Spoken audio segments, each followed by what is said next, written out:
Hello guys, welcome to the fiction series. Today we are gonna see, what if Naruto got harem with Rias, Akeno and Rossweisse. If you want more awesome fan fiction like this, don't forget to hit that subscribe button, so without wasting any time let's get into the video. Prologue. Lilith, the current capital of the Satan territory, was one of the most active cities in the underworld. Like the human world, it resembled a normal place, filled with houses, parks, inhabitants and unlike Earth a purple sky with black clouds. However, despite what most would think about the weird skies, the rarest thing was that the population consisted on devils. Most of them used their strength for bad purposes, such as raping innocent humans, killing them or even to fight against other demons. That happened more often in the past, many were hungry for more power, and, eventually, that led to a civil war between two factions of devils. The old Satan faction and the anti-Satan faction. They had different thoughts of government after the Great War ended, and while the first faction wanted to continue the war, the second one just desired peace. Due to that, a civil war forced its way to rise between the weakened devils. This conflict lasted for almost a decade until 5 demons from different families all stood together and defeated the old faction. One of them was the older brother of the current leader of the Phenex clan. Naruto Phenex. His power was unbelievable, he had almost the same level than Sasuke's Gremory and, thanks to him and the other leaders of the anti-Satan faction, they managed to defeat their opponents without much trouble. Peace was finally set after years of war and the underworld flowed with life again. However, it didn't last more than a few months. Naruto Phenex was considered one of the most powerful devils in the whole underworld.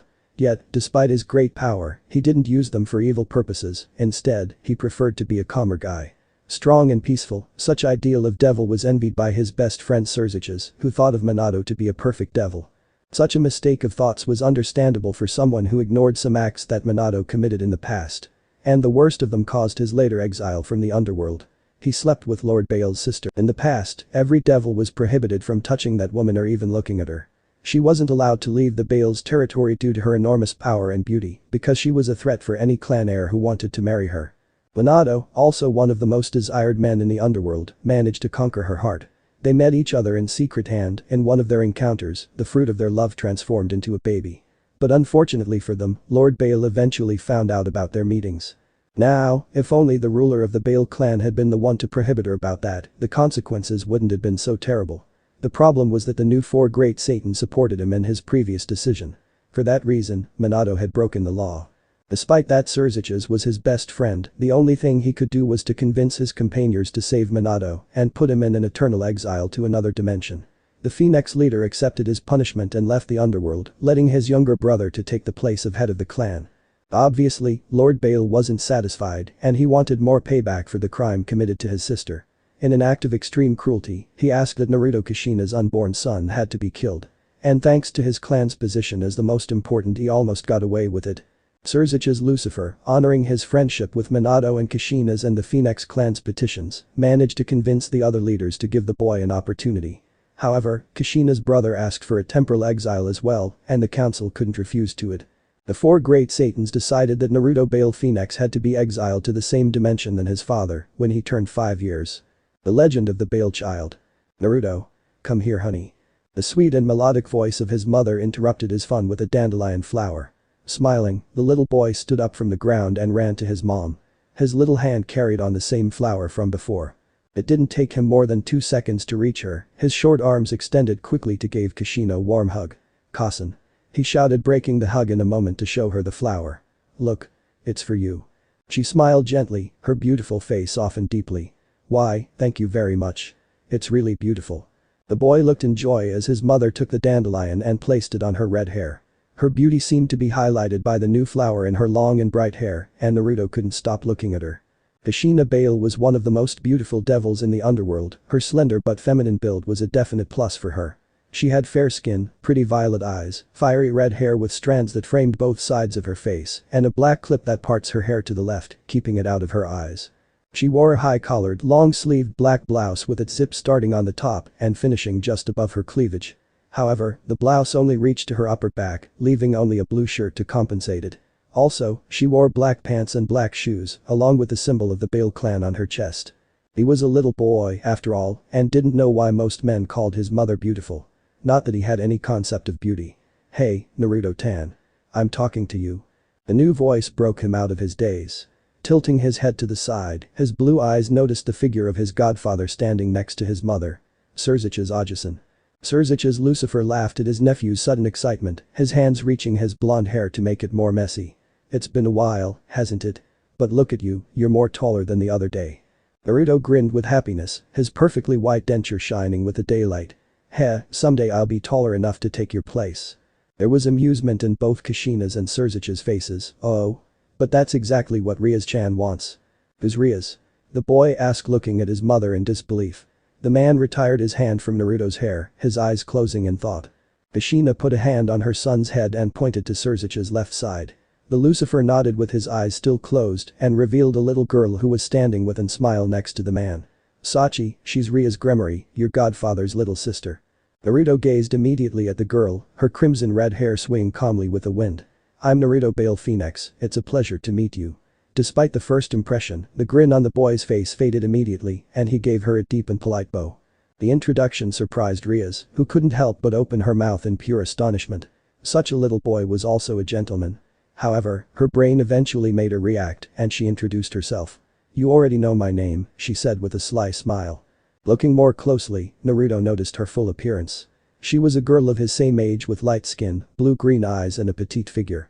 Her most distinctive feature was her long crimson-red thigh-length hair with a single hair strand sticking out from the top. Her hair also had loose bangs covering her forehead and side bangs framing her face. Kushina pushed Naruto forward suddenly, her hands moving from his head to his shoulders. Why don't you two go to play? I'm sure you will get along very well. As she expected from her son, he nodded and motioned Rias to walk with him to the little garden the park had. Grinning, she followed him closely, her little arms were behind her back. When both children were far enough, Surzich's expression adopted a sad look. Kushina, are you really planning to escape with your son? He asked in a low tone. His voice was deep and had nothing more than seriousness. I'm completely against it. I've the same right to train my nephew. Kushina kept her eyes in her son, the calm vision of that day was giving her a bit of nostalgia. I can't allow Minato to be the one to spend part of his exile with Naruto. I mean, he'll train him in the Phoenix's abilities, but he's part of the Bael clan too. He needs me. Surzich's sighed in resignation, his blue eyes looking into the purple sky. You know that your brother won't be pleased with your decision. He can barely stand with Naruto living as part of the clan, but he'd be furious if you leave this dimension to join Minato. The woman retorted with an unladylike snort, her smirk pointing directly at her friend. It's true that I love my brother, but Minato and Naruto are more important than him, she assured. I don't really care if the council will prohibit me from returning here. The only thing I want is to train my son properly. He needs to be more strong than any devil, fallen angel or even angels. The Gremory looked at Kushina with widened eyes, his own shock prevented him from talking anymore. Why she wanted to get that far in training Naruto-tan? Maybe because she was a proud devil and also one of the most powerful. Surzich's didn't really know about her purposes, but if she was really going with her son, then he wouldn't be able to change her mind. The legend of the Bael Child. So are you really part from the Phenex clan? Naruto kept his side on the beautiful dandelions, his smile wavered slightly with the question. I am. My father is Minato Phenex. Rias widened her eyes at that. She was 4 years old like him, but the only thing she knew was that Kushina Bael was his mother. Maybe her brother omitted that the exiled devil was his father. Oh, sorry if I was rude. I didn't meant to be like that, I was just curious. Don't worry, I'll be seeing him next year so it doesn't really matter, Naruto explained, diverting his eyes to look at the sky. There was a moment of silence that none of them dared to break. However, Ria's curiosity quickly forced her mouth to open. And it's true that your wings are of fire. What about immortality? And. Naruto chuckled at her final stammering, Ria's cheeks blushing slightly at her own excitement. Well, I'm not supposed to reveal my powers to other devils until. Come on. Please. The interruption came abruptly and he stopped with his mouth half opened. The boy noticed the pleading tone she used, as well as how big and beautiful her eyes turned to be. Her hands were intertwined and she was very close of his face. Looking to both sides, Naruto sighed. Okay, I guess I won't have any trouble if you promise to keep the secret. Rias grinned with excitement, I promise it. Now, would you show me your wings, Naruto-san? The Phenex raised an eyebrow as he stared into Ria's eyes. I never said I'd do something like that. In fact, the only one who had seen my wings is Kasen, Naruto explained, making the little girl pout in disappointment. But I do have the manipulation of fire like other members of the Phenex clan. There are, however, a lot of powers that my mum wants to testify them inside me. One of them, and most important, is the power of destruction that both my and your mother have. How do you know that? Right then Ria's face showed only pure surprise by what he said. Naruto laughed and scratched the back of his head awkwardly. Kasen told me that a few months ago, when we were having dinner with Lord Bael. There was a pinch of despise in his voice, and the way his expression turned grim in an instant showed exactly that. But that's great. I mean, she said that a child of a Bael's member can have that ability too. Rias giggled at his enthusiasm. Anasama said exactly the same than Kushina-sama. It's weird, but I'd really want to try that power if I've got the chance. Even if you could, you won't be as powerful as me. I mean, I'll train so hard that even the 4 great Satans will be nothing against me. Both of them looked at each other, their eyes filling with a defiant brightness. Oh really? How about we place a bet? Rias proposed, looking over her shoulder to see if her brother was listening. If you're more powerful than me, then I'll marry you. On the contrary, if my own strength obliterates you, then you'll be part of my peerage. Naruto, for the first time of the day, had to shut his mouth up to think about it. The conditions weren't so bad, apart from the fact that he was too young and didn't know what marrying a woman was. But if Rias took that as a condition, then it had to be something good, right? Grinning, the boy stood up suddenly and helped the little girl to stand as well. Then, looking at each other, they shake their hands. Deal. When I come back from my exile, we'll have a battle to show our abilities. Rias nodded in agreement. The way of dealing it wasn't really clever, but she was fine with it. Oh, Naruto. You're going to regret this. And he did. 1 year later, Naruto and his mother left the Devil's Dimension and traveled to Minato's new home. They found a strange world, filled with strange yet powerful humans who were called Shinobis. It took Naruto Bael Phenex almost 11 years to complete his exile. But, after living in that place, he wasn't the same anymore. The Fourth Shinobi World War, a conflict that showed to be most devastating than the others 3 in just one day. It began with Obito Uchiha, named himself as Madara, who appeared in the Kage's first meeting. He asked them to deliver him the 2 Biju left, but the Kages rejected his demand, and the Uchiha declared the war. With the large forces that Akatsuki had as well as the Ito Tensei from Kabuto Yakushi, the war should have lasted at least 2 months. It would be the most logical fact, since the allied shinobi forces had an army composed of approximately 80,000 shinobi and samurai who agreed to fight by their side. So, their sides were pretty leveled. However, it didn't last more than 1 day. The hero who saved the world was Naruto Bael Phenex, son of Minato Phenex and Kushina Bael. Though, the only thing he used was pure Taijutsu and Toad Senjutsu. How he managed to avoid showing his heritage was a mystery that only his parents knew. In fact, Kushina had prohibited him to reveal either his wings, fire and wind abilities, or his newly manifested power of destruction. Due to that, their clan's training was a secret very well hidden. His father trained him with his Phoenix's skills, and also he taught him a few things of the ninja world. But, during their training, Minato explained to Naruto that he wouldn't be able to use his chakra as any other ninja, since devils used magic instead of kai. There wasn't much difference between both powers, but being born with the affinity of magic was a weakness in that dimension. He had limitations, as well as his father, and he had to rely more in hand-to-hand combat than ninjutsu. On the other hand, Kushina Bael refused to learn anything from her husband. Not that she had any problem with him, but she was more powerful than any shinobi of that world. However, she didn't participate in the war because it wasn't her homeworld. It did has problems, though Kushina just went to it to be with her son.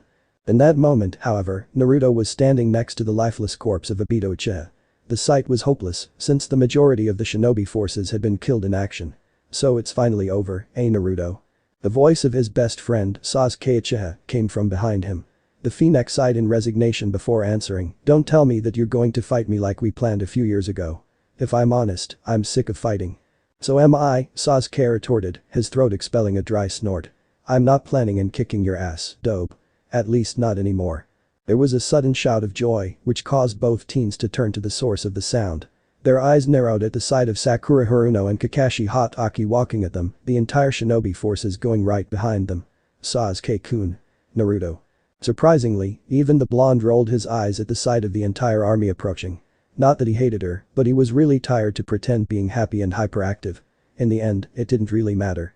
"Team, where's the QB? I know the other Biju had escaped when I broke their prison, but he said he wanted to talk with me." Sasuke tilted his head to the side, revealing his Mangekyo Sharingan to the blonde. With a smirk, he answered. "He's trapped in the Kamui's dimension, as well as your parents. They asked me to teleport you there, that they had something really important to tell you."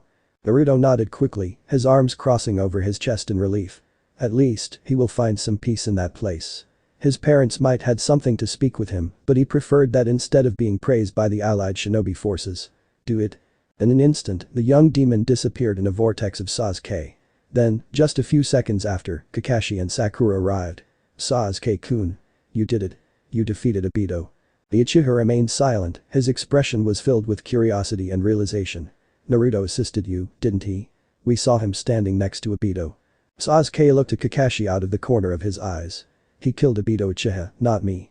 In fact Sakura, Naruto is the one you should thank for doing it. Both members of Team 7 gasped at that statement, Sakura widening her green eyes with surprise. But where's he now? We won't see Naruto again, but he turned out to be an interesting person, Sasuke explained as he looked at the horizon with a nostalgic smile. Indeed, he was really interesting. The legend of the Bael Child. This is where you had been all this time. I must admit, I wasn't expecting any favor from the Uchiha. Minato sighed, leaning his back against a wall of the place. Nor do I. But you have to understand, he was the only one who could give us extreme privacy. The people of this world can't learn that we are devils. Naruto looked at his father in disbelief, his own blue eyes focusing on Minato's own. The old leader of the Phoenix clan resembled a lot of his son appearance, and even their eyes were the same. The only differences were the form of their faces and how they were dressed in the moment. What do you mean by, but he interrupted himself as he noticed who was behind his Tausen. A soft laugh escaped from the lips, oh, I get it. So the QP is here too. Indeed, the most powerful Biju was sitting beside his father. It was magnificent, with a scary look that showed lots of aggression and power. That fox was a demon, a devil kitsune, who had much more chakra than him. Kurama is here because I called him, the voice of Kushina broke the two phoenixes out of their daze. In a second, the beautiful figure of Kushina Bael emerged from behind the smirking QP. She was smiling, her violet eyes looking at Naruto with deep care. Kasen, how do you know him? Kushina looked at Kurama for a second, before giggling slightly. It's a long story Sachi, and you two will have much time to talk about that. Naruto narrowed his eyes in confusion, wait. Are you planning to turn me in the QP's Jinchuriki? Nope, that won't be necessary, Minato announced, attracting the attention of the others. You see, you've the age and power to be categorized as a high-level devil. In the standards of both clans, Phoenix and Bael, you are now able to have a peerage. There was a momentary silence, followed by a gasp of shock. Obviously, Naruto Bael Phenex was astonished. Of course that he was strong, his mother told him that, but having a peerage. That was unexpected, but also a nice surprise. I don't know what to said. Minato gazed at his wife, and both shared a momentary smile, then it was gone. Consider it like our last gift for you, since you'll be returning home alone. The previous gratitude in Naruto's face was replaced by confusion and sadness. His mouth opened to ask the question that was really obvious, but his mind forced the answer to respond his doubts. And, instead of asking why, he swallowed hard. I understand. I guess that the QB will be part of my peerage, right? That's right kid, but I'd prefer that you call me by my name. This time, the eyes of the boy diverted to Kurama who talked for the first time of the day. Even so, I wasn't expecting that kind of petition from Kushina-sama. But, due to the fact that you're her son, I'd be honored if you allow me to be your knight. Naruto looked at his parents with confusion, the previous sadness wavered a bit.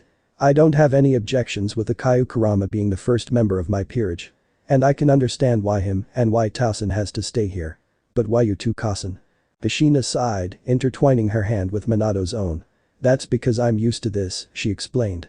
In fact, I like this place. After living here for so many years my way of seeing it had changed.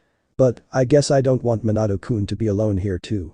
Thanks, the irony on Minato's tone passed unnoticed by his wife who smiled at him and kissed his cheek.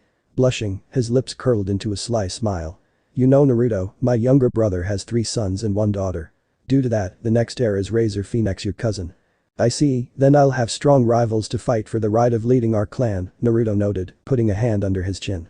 I'd have to investigate about Saraerg when I get there, he could have turned into a powerful devil. Kushina took the opportunity to nod in agreement, her own curiosity being fueled by the fact that they were separated from that dimension. That's a good idea, considering that he's my brother's only son. However, don't forget about Rias, she may be a good challenge too. Naruto contemplated what his mother said for a few seconds, ignoring that his father made a hand seal. In an instant, a black box appeared on his hands. Here, take it. These are the devil pieces, which consists in a set of 15 chess pieces. It's really simple, just take a particular piece and use it with the target you want it to turn part of your peerage. However, this only works if the other person wants it too. The blonde nodded at his father's explanation, his hands moving out to grab the strange box. Opening it, he found exactly what his dad said he would. Kurama, mind if I try this on you? No, go ahead, Kurama answered, placing his head on the ground. The devil teen smiled at his parents, happy with the responsibility they gave to him. Receiving a smile from both of them, he walked to the QP with the box on his hands. It didn't take him more than a few seconds to reach the Bijuu, and his blue eyes stared directly into red pool of calm power. From now on, Naruto announced, grabbing the night piece from inside the box. You'll be part of my peerage, Kurama. The fox closed his eyes just in the same moment the piece touched his head. Immediately, there was a dark and red glow, and it began to enter inside his body. QB found himself changing inside the light, his body shrinked, and his fur began to disappear. Soon enough, the change was complete. In the previous place where a giant kitsune had been, there was now a young man standing with a hand in his pocket. He had short fair red hair, which was messy and gave him a wild look. As well as Naruto, the QB had 6 whisker marks on his face, but more pronounced. Also, he had 2 fox ears on top of his head and the same eyes from before. He was dressed with a red and elegant kimono, whose obi was black, and had a blue katana on the right side of his hip. On his shoes, however, he was using a pair of blue sandals. However, his appearance wasn't the only thing that had changed. Immediately, when he saw Naruto, he walked until he was in front of him. Naruto-sama, his voice was really strong, yet it possessed pure respect.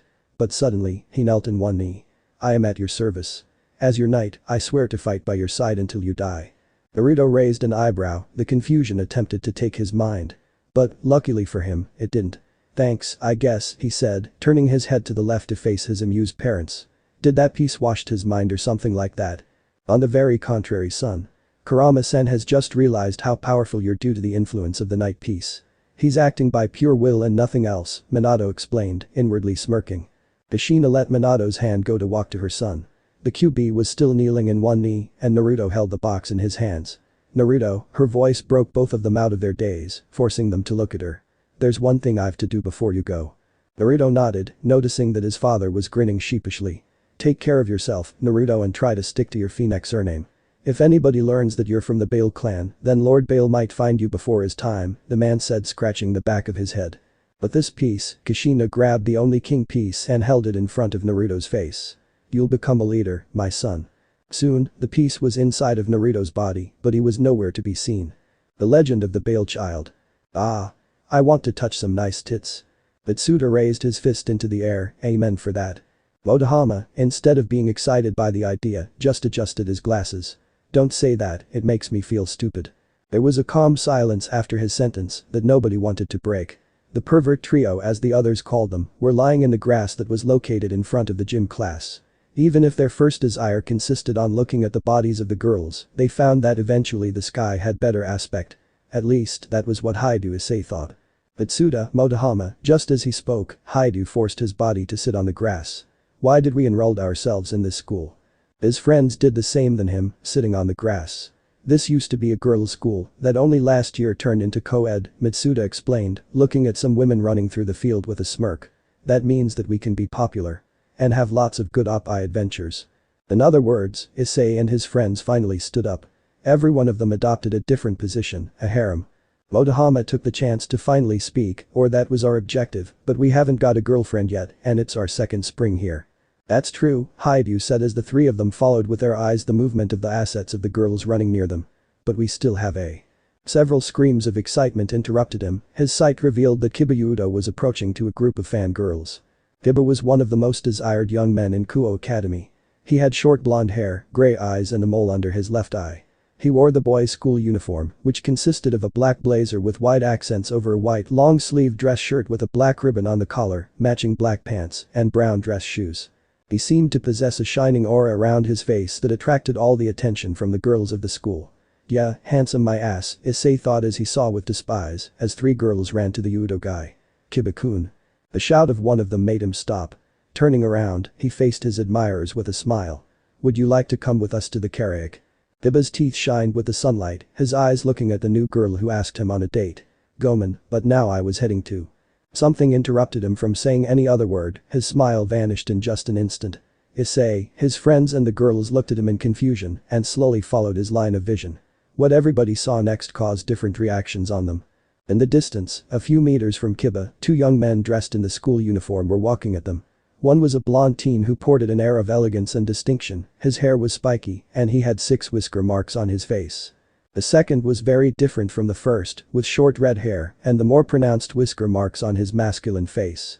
As well as the blonde guy, he wore the uniform of the school, but his appearance was more rude.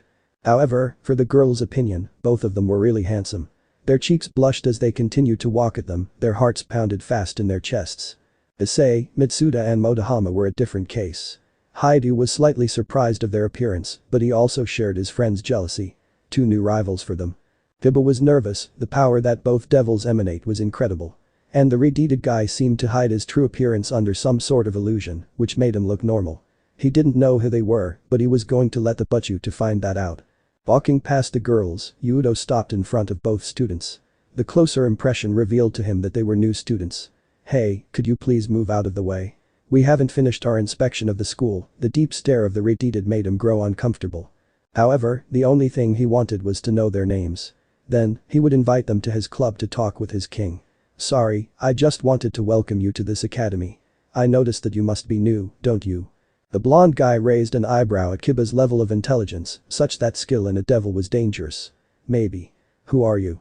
Kiba blinked at what the redeed said, then he put a hand on his forehead for a second. "Please, forgive my manners. My name is Kiba Yudo, Class 2C." He gave them a deep bow, expecting them to introduce themselves. However, they didn't. "And you are?" "I'm Kurama, and he's Naruto. We are in Class 2C as well." For some reason that Kiba unnoticed, he avoided giving any surname. "But why? What are their reasons?" he thought, smiling calmly at them.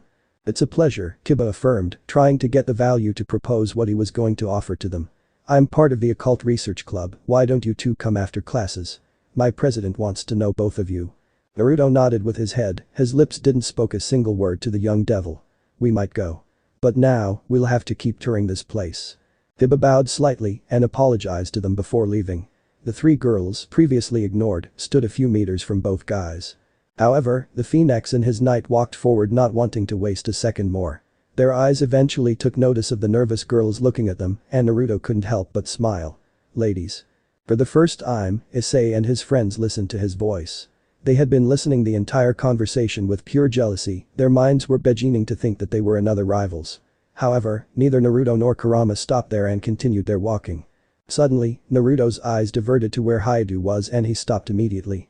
Of course, the fact that Issei had a sacred gear caught both his and Kurama's attention. "Look, which do you think his sacred gear is?" The QB gazed at the perverted trio with amusement. "Interesting boosted gear. I didn't really expect it to found it attached to a pervert." Naruto smiled slightly, nodding at the boy before resuming his walk. "Kurama, you can't judge a book just by the front." The QB quickly found the logic behind his king's words and made a slight bow. "In fact, I think that his apparent perversion reminds me of Jiraiya-sensei." Issei looked at both students until they were out of his sight. Scowling, he turned to his friends and nodded, realizing that it was time to peep in the girls' dresser room. Of course he was confused with the blonde's attitude, but he paid no mind. Ophis were first. The legend of the Bael clan. Haidu Issei fell to the ground as his friends escaped from the imminent danger. "Damn. Mitsuda, Moto." His mouth stopped midway, his eyes widening at the hopeless sight he was having. He was alone, and soon he was surrounded by a group of girls carrying shinai on their hands. "You again." The teen, still sitting on the ground, swallowed sonorously. His head sweating from the nerves and fear he was having right then. "Wait." But the girls were too annoyed and angry to be clement. With only one scream, Issei shut his eyes and waited for the first impact to come. A sound was heard after a second, but the pain never appeared. Confused, the pervert opened his eyes and found that the redeed from before had stopped the impact with his hand. His strength was noticeable, and even a crack could be heard in the silence produced by the shock of the girls. Naruto suddenly appeared from Kurama's right side, putting a hand on the shinai that his knight was holding. "Such a high level of violence is not good, don't you think?" The entire group blushed when they noticed how handsome both of them were, but they didn't answer instantly. "I know that you all are a group of highly intelligent ladies, why don't you forgive my friend? This will be the last time he do something like that, trust me." His polite speech caught the girls off guard, and they couldn't help but fell into his charms. The girl from before stopped from applying strength to the shinai, and Kurama let it escape from his hands. "Oh okay, but if we see you again, not even he will save you, pervert." Issei nodded nervously, sighing in relief when all the girls were gone. He looked with more confusion at his saviors, noticing that they were indeed gazing at him with seriousness. Were they going to kick his ass? "You. What's your name?" Kurama pointed at him, his eyes narrowing at the look of the brown-haired guy. The boy was an average student, nothing remarkable about his messy short brown hair and amber eyes. He wore the same outfit that other students, but he got the jacket opened and showed a red t-shirt under it. I Issei Haidu. He answered nervously, the way he stood up so quickly showed the same than the way he talked. Come with us Issei, Naruto said motioning him to go with them. At first, the user of the sacred gear was nervous, but soon he was following both through the academy. Naruto and Kurama walked through the outskirts, their eyes taking note of the large population of female students in the campus. It wasn't any surprise, because they already knew the story of Kuo before enrolling in there. However, their trip only lasted a few minutes. Naruto stopped suddenly in the garden of the occult research club, leaning his back against the wall next to his stairs. Kurama leaned against a tree, his arms crossed over his chest, and he closed his eyes in thoughts. He was not so close to give them privacy, since Naruto had to explain the boy everything about devils. Hey, thanks for saving me, Issei finally said scratching the back of his head. The Phenex teen looked at him with a sly smile, his blue eyes seemed to pierce through his soul. I'm sorry if. Naruto raised his hand in the air, stopping his new objective from saying anything else. You don't need to. In fact, I saved you because you remind me of a master I had when I was younger. Really? He was like me? Issei asked with some hope. If that guy, who seemed pretty cool, had a sensei similar to him, then he had an opportunity to form a harem. The blonde chuckled slightly before answering, indeed he was. Perverts are very similar to each other, you know. There was deception in Haidu's expression, one that suddenly hit him like a bullet. I see, for some reason that a guy like Naruto had saved him just to laugh of him made him feel disappointed and sad. Don't worry. I do found perverts really funny. Naruto assured with a grin, the deception in Issei's face grew deeper. Haidu silently sighed in defeat, but when he was going to ask the blonde a question his eyes took notice of something red. It was hair, which belonged to a red-haired beautiful girl looking at them from a window. She appeared to be a young woman with light skin, blue-green eyes and a buxom figure.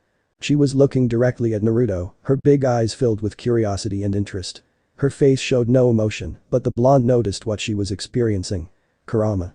I think we came to the right place. Naruto-sama, is there anything wrong? The voice of his knight broke him out of his daze, his mind returned to the present. The Phenex looked at the redeeded teen before turning his sight to the ground. I'm sorry, I think I got lost on the past, Naruto said as they both continued to their destination. I was expecting to find Rias in this academy, but the day before I left returned to my mind. Kurama felt sympathy for his king, let me guess, she cried. The blonde nodded absently, his eyes losing the poor concentration they had. He remembered every tear she dropped for him that day 11 years ago, and now he was feeling really bad for her. Well, I don't really know what she felt, but I assume that being a girl of 5 years old had to be difficult. Oh, she must be happy to see you again. That's what bothers me. 1 year before my departure, we placed a bet. Now, we are destined to fight each other to decide who is more stronger, Naruto explained, shaking his head slowly at the thought of fighting his old friend. Well, I guess I shouldn't have to worry about things like that, don't you think? His knight snorted loudly, his laugh echoed through the empty hall of the academy. Agreed. For now, let's focus on the present. After saying that, both fell into a comfortable silence. The fact was that they were heading to their first class, and where they will join that strange boy Kibayudo, since they were in the same classroom. However, the previous events made Naruto grow a bit nervous. Rias, who looked at him when he and Issei were talking, just disappeared in the darkness of her club without giving him any word or expression. Though, what really annoyed Kurama was that the other two perverts came back just in that moment and glared furiously at his king.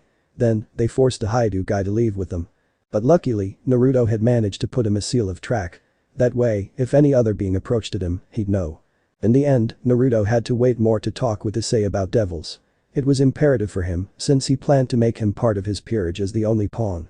He knew that, due to boosted gear, he'll have to use all of his pawn pieces to turn Haidu into a demon. Here we are, Naruto-sama. Will we really have to study? The Phenex couldn't help but chuckle at his knight's question, his lips curling into a sly grin. Does it really matter? He asked just as he knocked at the door of the Class 2C. Come in. Both of them heard the voice of the male teacher and nodded at each other. Putting a smile on his face, Naruto opened the door and entered the classroom. Kurama walked silently behind him. Excuse me, we're the new students. There was realization on the man's face, lips curling into a gentle smile. Ah yes. Class, these are going to be your new classmates, the young man announced, turning his head from his class to the two teenagers. Please, introduce yourselves to them.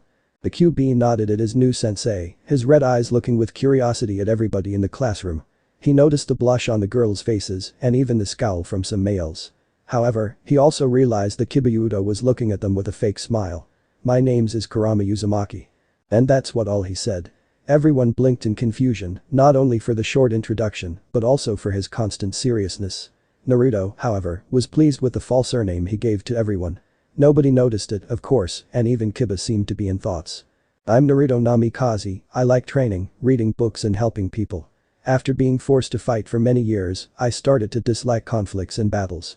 I prefer a more peaceful solution if possible. His charismatic speech caught immediately the attention of the blushed girls who sighed with tenderness. Finally, I think the perverts are really funny. That last part ruined the ambit of admiration that the class had of him. Not that the girls started to look at him with despise or something like that, but they did get more confused. Even so, he didn't look like a pervert. Okay, well. Thanks for sharing that with us. I hope that you'll get to know each other in no time. Trust me, this school is really friendly. Kurama resisted the urge to snort and, instead, bowed his head slightly. Naruto nodded at the man, heading for a chair between the other girls. When he sat down, the teacher had to start the class to prevent the girls from talking to the new guy. The QB, however, looked around and found a chair next to Kiba.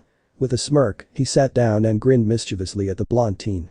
That devil had fallen completely into their trap, and for now Udo didn't know their real identities. The legend of the Bael Child. That man.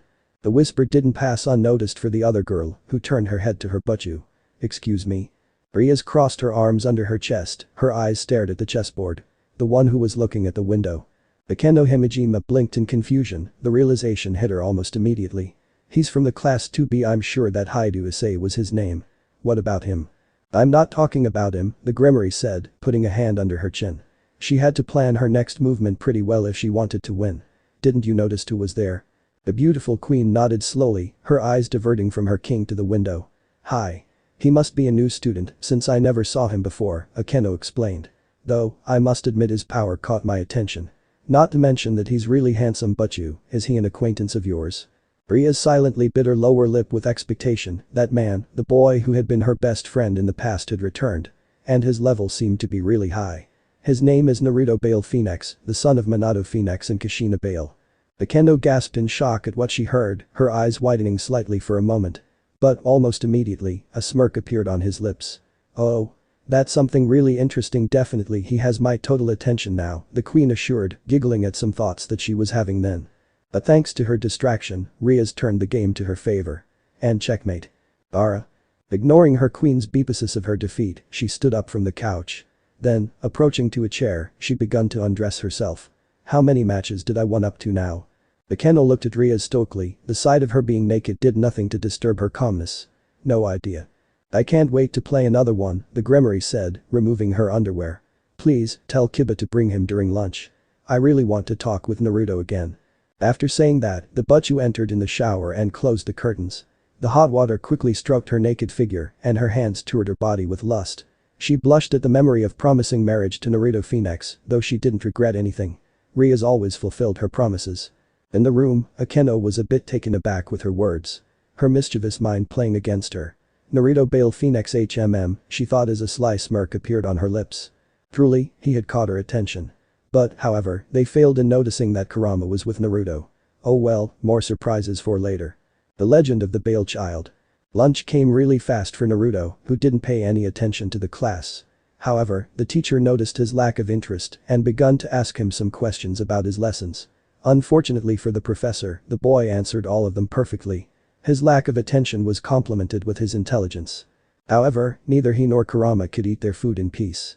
In the moment the teacher left the room, the entire classroom surrounded them.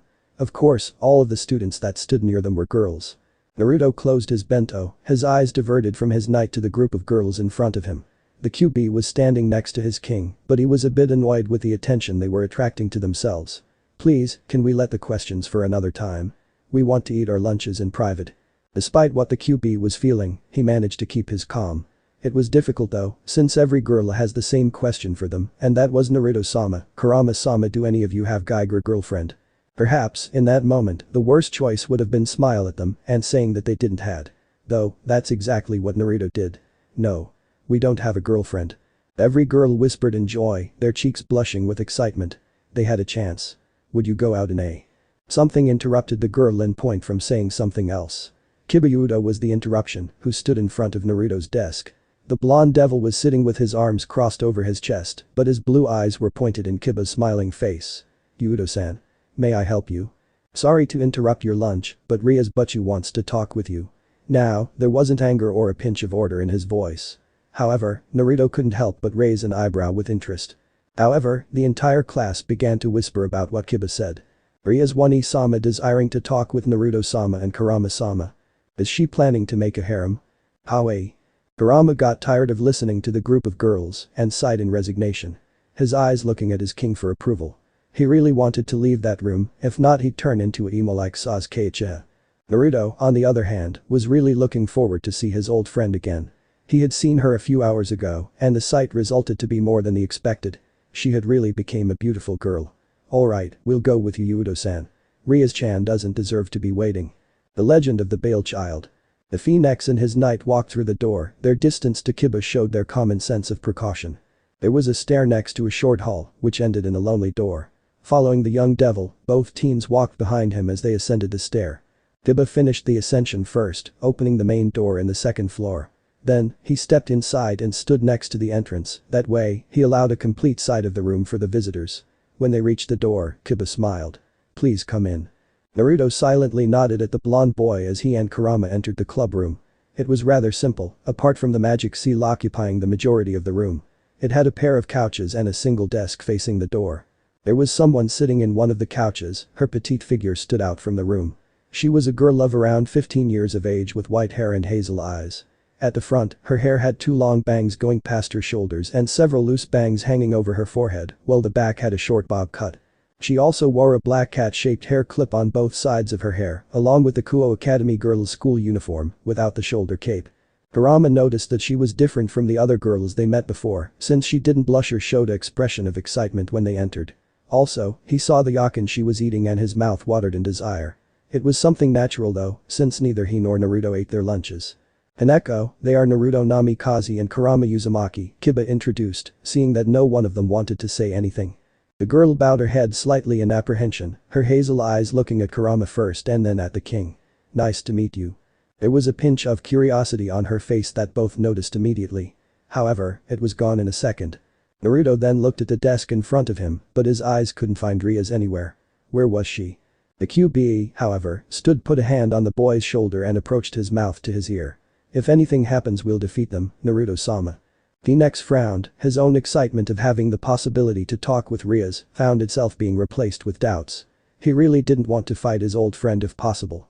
I hope this isn't a trap, he thought, noticing that his knight was standing next to him. It was a precaution though, if he noticed any sign of threat they would be ready to attack. So you've returned after all. I thought you had forgot about me. Naruto immediately smiled as he heard the sweet yet mature voice of who he interpreted to be the Gremory lady. Rias-chan, his voice was soft and nostalgic and he couldn't help but turn around to face her. How could I? I mean, we're still friends right? His eyes quickly took the side of his old friend. Her appearance had changed drastically from when they were young and she had grown in every aspect of her body and face. Indeed, she was like a goddess. She smiled with a flinch of mystery in her face, her legs moving towards the young Phenex. Perhaps. That depends of your reasons to lie to Kiba-kun and Kaneko-chan. What do you mean by lie? Kiba suddenly asked, his body sitting next to Kaneko. Naruto looked at Rias first, her lips curled into a sly smirk. You're the same than 11 years ago, he sighed, nodding quickly to Kurama. Alright, we did lie to you both. My true name is Naruto Bael Phenex. Kiba widened his eyes at what he said and Kaneko dropped the sweet she was eating. Udo already knew that both of them were powerful, but a member from the Phenex clan. That was more surprising. But Kurama only smirked in satisfaction, he never got tired of seeing the reaction of the devils about his king's legacy. Heh. I'm just Kurama. Formerly known as the Kyuubi no Yoko, a kitsune. Naruto-sama is my king. This time, even Rias widened her eyes at what he said. Kurama's smirk grew wider, but he didn't show his true form. His king didn't allow him to. On the other hand, the Gremory's Peerage were shocked. Both Kaneko and Kiba astonished of what they heard from the repeated man. Ara. I'm interrupting something. The voice of her queen broke Rias out of her daze. She blinked in an effort to comprehend what he had just said, but her mind quickly forced her to react. Naruto-kun, Kurama-san, she's Akeno Himejima. My queen. Both teens looked at the new member of the club that entered in the room. Akeno was a beautiful girl and had a buxom figure like Rias, but her breasts seemed to be more bigger. She had very long black hair tied in a ponytail and violet eyes. Like most of the girls at the academy, she wore the customary Kuo Academy girls' school uniform, along with black knee-high socks. "It's a pleasure, Himejima-san," Naruto said, bowing at the same time than Kurama did. Akeno smirked slyly, her hands holding a tray with empty cups and a jug with tea. Ara, call me Akeno. And the pleasure is mine, Naruto-kun." The way of talking to his king made Kurama scowl slightly at her, but he didn't say anything. The Phenex, however, chuckled at her enthusiasm. Soon, the entire group was sitting on the couches. Kaneko next to Kiba and Akeno next to Naruto. Kurama remained on his feet, Rias sat behind her desk. "Do you want some sugar with your tea, Naruto-kun?" Akeno suddenly asked, putting one spoonful of sugar when the boy raised one finger. Smiling, she gave him the cup. "Thanks." He took a sip of the hot liquid and smiled when it entered through his throat. It's delicious. You'd be a good wife, Akeno-san." Kurama snorted silently, his eyes closing in thought as he could feel the stares of Kaneko and Kiba on him. The beautiful girl put her hands on her cheeks and smiled in joy. Arigato. However, Rias took the opportunity to clear her throat. "Well, Naruto-kun, how was your life? Did you learn something useful from the ninjas?" All the stares were now on the Phenex, the eyes looking at him with pure curiosity and interest. In fact, he took another sip from his tea and smiled. "Tausen taught me how to use my chakra and ninjutsu, and I also learned a lot of techniques. My master Jiraiya introduced me to the powerful toads in the Mount Myaboku." Rias Gremory smiled with curiosity. "Interesting. And they taught you senjutsu, right?" Kurama took the opportunity to speak. "Yeah, and he's really powerful now. You'll have to be careful if you're planning to fight him." Everyone went silent at that, even Naruto, and his old friend seemed a bit nervous for that. The blonde looked at the Gremory beauty, her face showed real concern. However, his lips curled into a calm smile. "It's okay, Rias-chan, we don't have to do that. I mean, we can just forget it, we were kids after all and." "No. A promise is a promise," Rias interrupted, standing from her chair to look better at him. "And the way we sealed it before you left is a concrete proof of our determination." Surprisingly, Naruto blushed at that. Perhaps, the most surprised, was his knight. His king blushing. What did they do in the past to put him so uncomfortable? "You're right, but please let's not talk about that now. There will be time to fight law." "Again, no. This has to be settled today," Rias once again interrupted him. "But first, I want you to talk with me in private." The Phenex slowly nodded at the girl, letting the cup of tea in the table and standing up. Kurama attempted to follow him, but he shook his head. "I'll be safe. Just keep your eyes on them." Kurama nodded, his smirk growing wider as he leaned his back against the door Naruto had just crossed. If they wanted to enter without his king's permission, they will have to pass over his dead body. The legend of the Bael Child. Both friends talked for hours, the stories of Naruto were getting more and more interesting. "Oh really? And what did you do to save him?" Naruto grinned, his hand scratched the back of his head. "I didn't save him. In fact, I begun to shout that a pervert was peeping in the sauna. Then, a lot of women came screaming and Jiraiya-sensei ran for his life." The girl giggled loudly, the thought of an old man running from a group of girls was really funny. "You're so cruel, haha. Don't misunderstand me, perverts are hilarious. But I was tired of him delaying my training to investigate for his next book," he explained, letting his mind wander through the old memory. She smiled in joy, her body moving more closer to Naruto until her chest was pressed on his chest. "I've missed you so much." "Rias-chan, what are you doing?" "You're really close," the Phenex said, noticing how big her eyes seemed to be.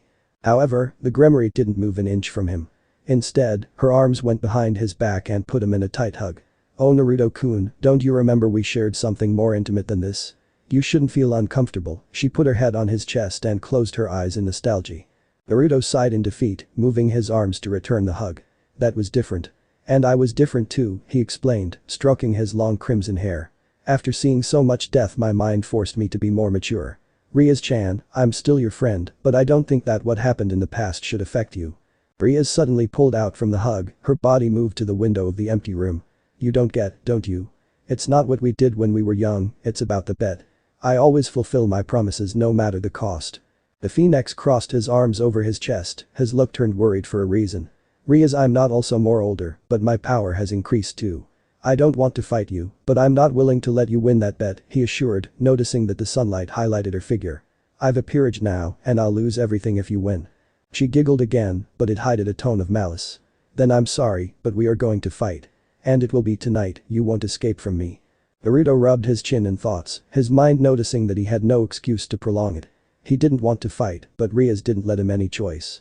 Just in that moment, the seal that he had put on Issei activated itself. The Phenex's hand glowed, and the mark of the Bael clan appeared on his palm. "Damn. Kurama." Immediately, the QB entered inside the room. His hands were curled into fists, his energy begun to flare due to the apparent threat.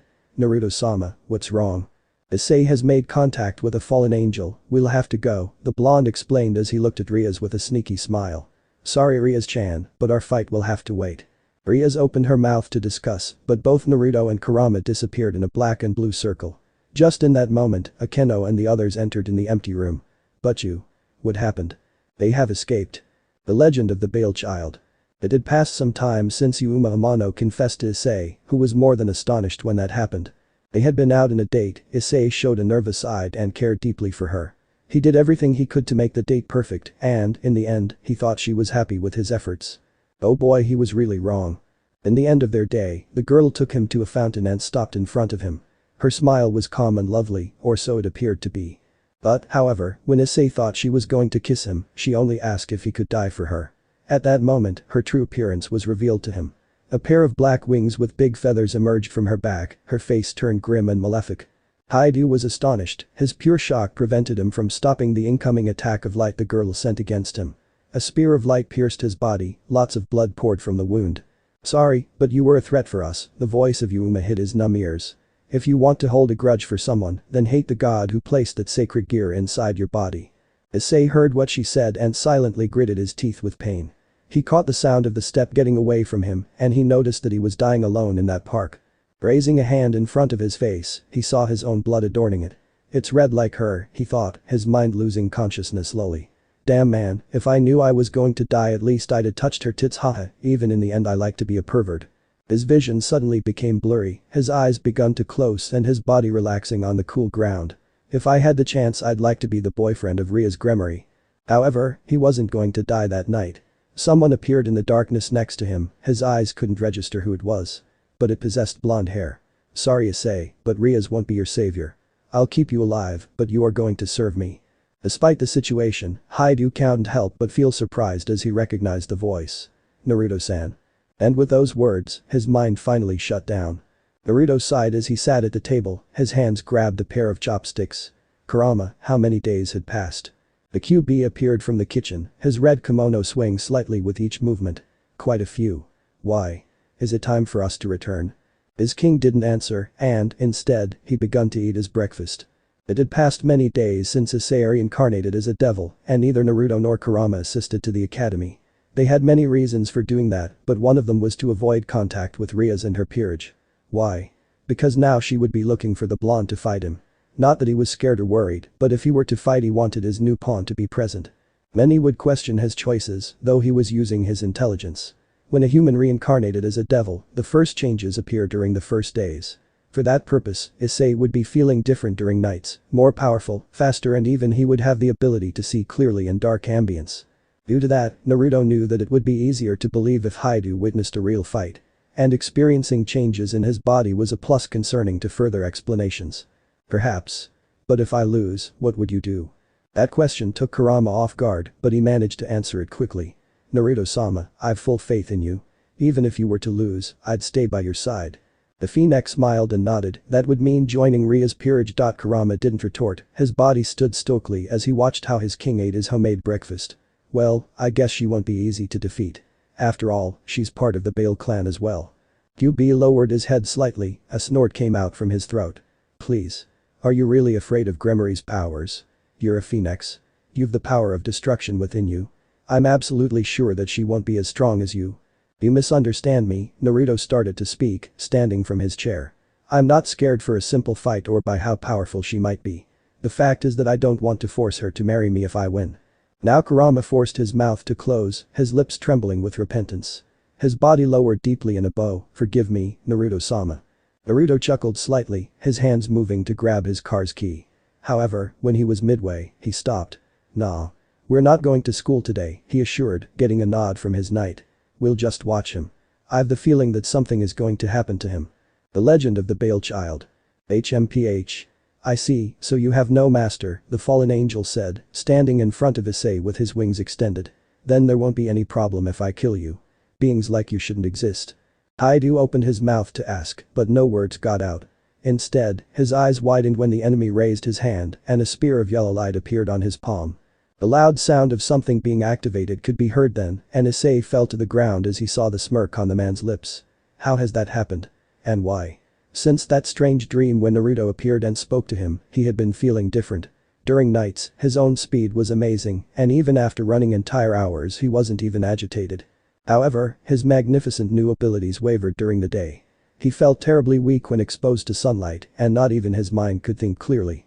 Issei didn't realize why he was experimenting those changes, but he thought it was part of his growth.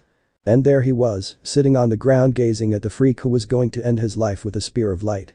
Of course he didn't know that, in fact he knew nothing about the world he was now part of. The same happened with Yuma-chan. Is this my end? Issei thought, closing his eyes as he noticed that the man's arm was moving backwards. Heh. I knew this wasn't a dream. Just as his mind stopped his flow of thoughts, a loud thud hit his ears. Surprisingly, after a few seconds, he felt no pain.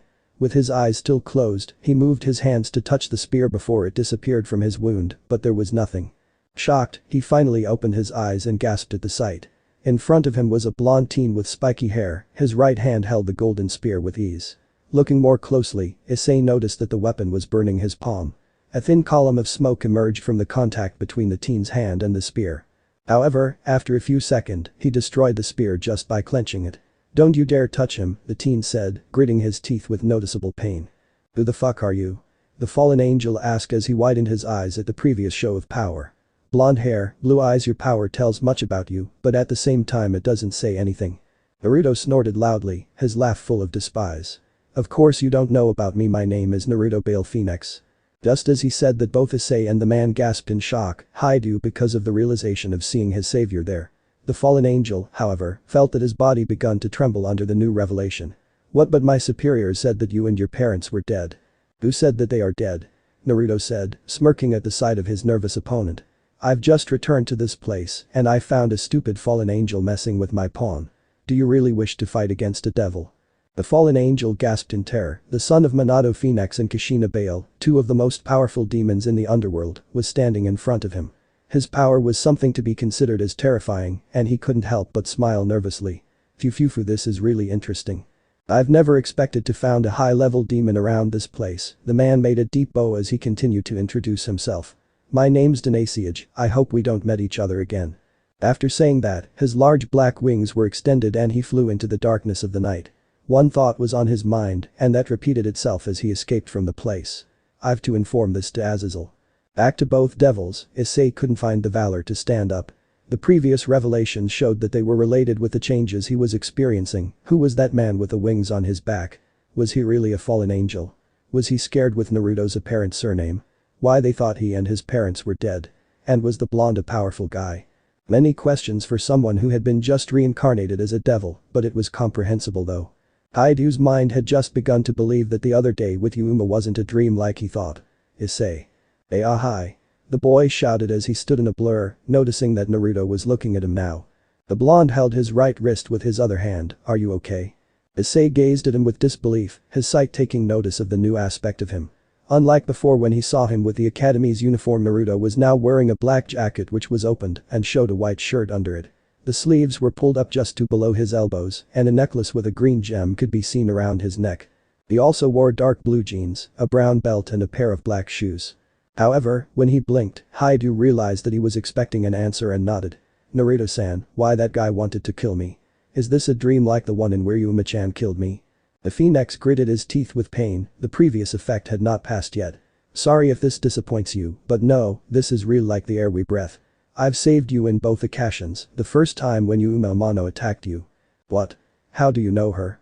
Issei asked in shock, his memories of that fateful day returning to his mind. Everybody who saw Yuma-chan say that she doesn't exist. I had many proof, like a photo of her in my phone and her number. But they weren't there anymore. The sound of steps came from behind Naruto, and Haidu couldn't help but fear the worst. However, the new person showed to be Kurama. Oh, she exists, that's for sure, he assured as he tossed a photography of both of them to Issei.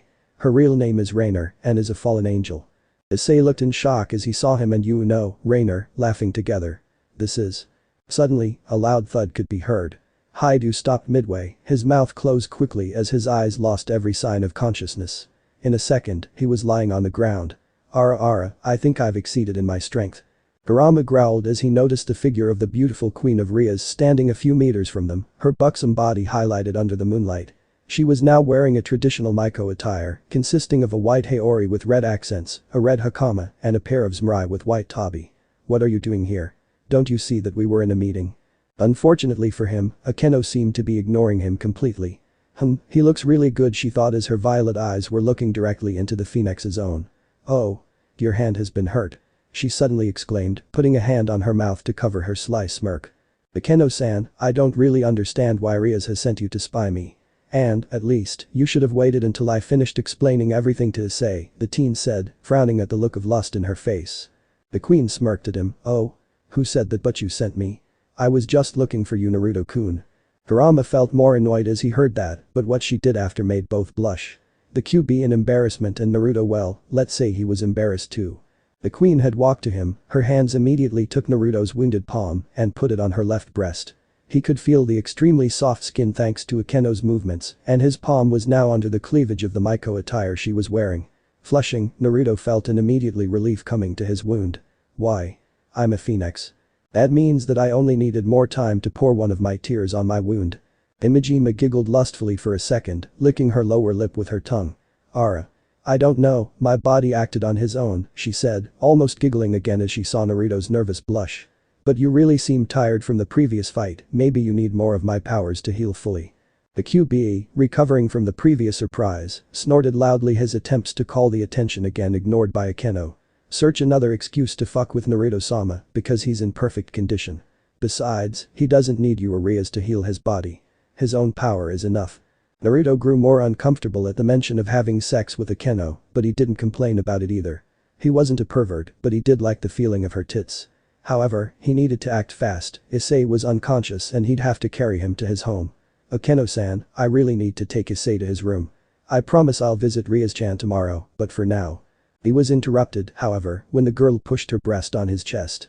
Naruto's hand was still over her skin, but he couldn't stop the incoming erection that was beginning to rise. Thinking and but you already? Do you really want to marry her?" she asked as her other hand moved over his left cheek. "Or maybe you're afraid that you won't be as good as she expects in bed. I can help you with that if you want." Her hot breath hit his ear, the face of Akeno was really close to his left cheek. "No. I've to stop this before I lost control," he thought, closing his eyes to concentrate his chakra. In a moment, he wasn't near her anymore. He had disappeared from her sight, but she found out that his new position was next to Issei. "Oh? Is that one of your special abilities?" Kurama grinned with satisfaction. "It's a basic ninjutsu. But I assure you that his arsenal is more than enough to defeat your king." Akeno, instead of feeling disappointed or shocked, smirked. Looks like Naruto-kun is a box of surprises," she said, looking at the phoenix with renewed interest. "Oh well, I've to go now.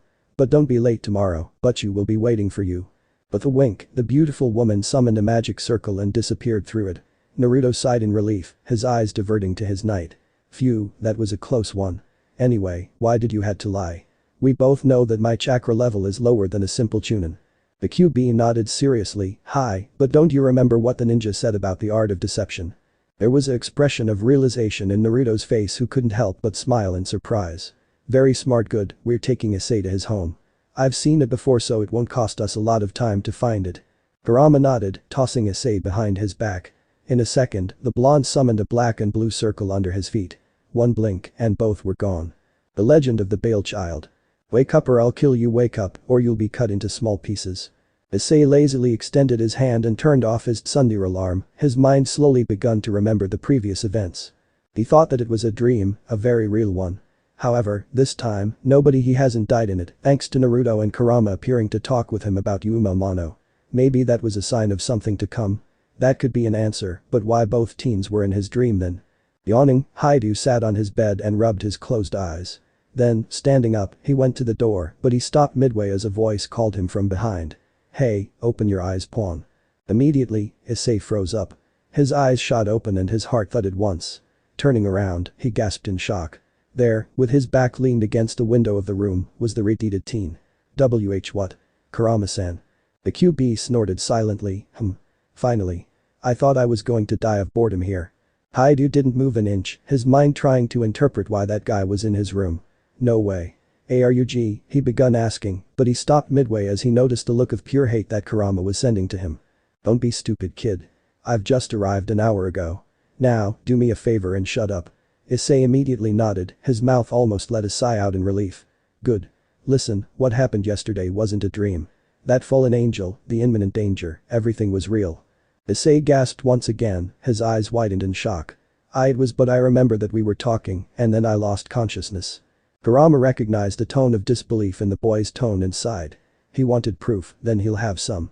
We were explaining to you that Yuma Amano was in fact a fallen angel called Raynare who wanted to destroy you. I showed you a picture of your first date, and when Naruto-sama was going to tell you the truth someone hit you in your neck." "Yeah. That's exactly what I remember." Haidu exclaimed as he begun to believe in Kurama's word. "But if fallen angels truly exists, then what are you both?"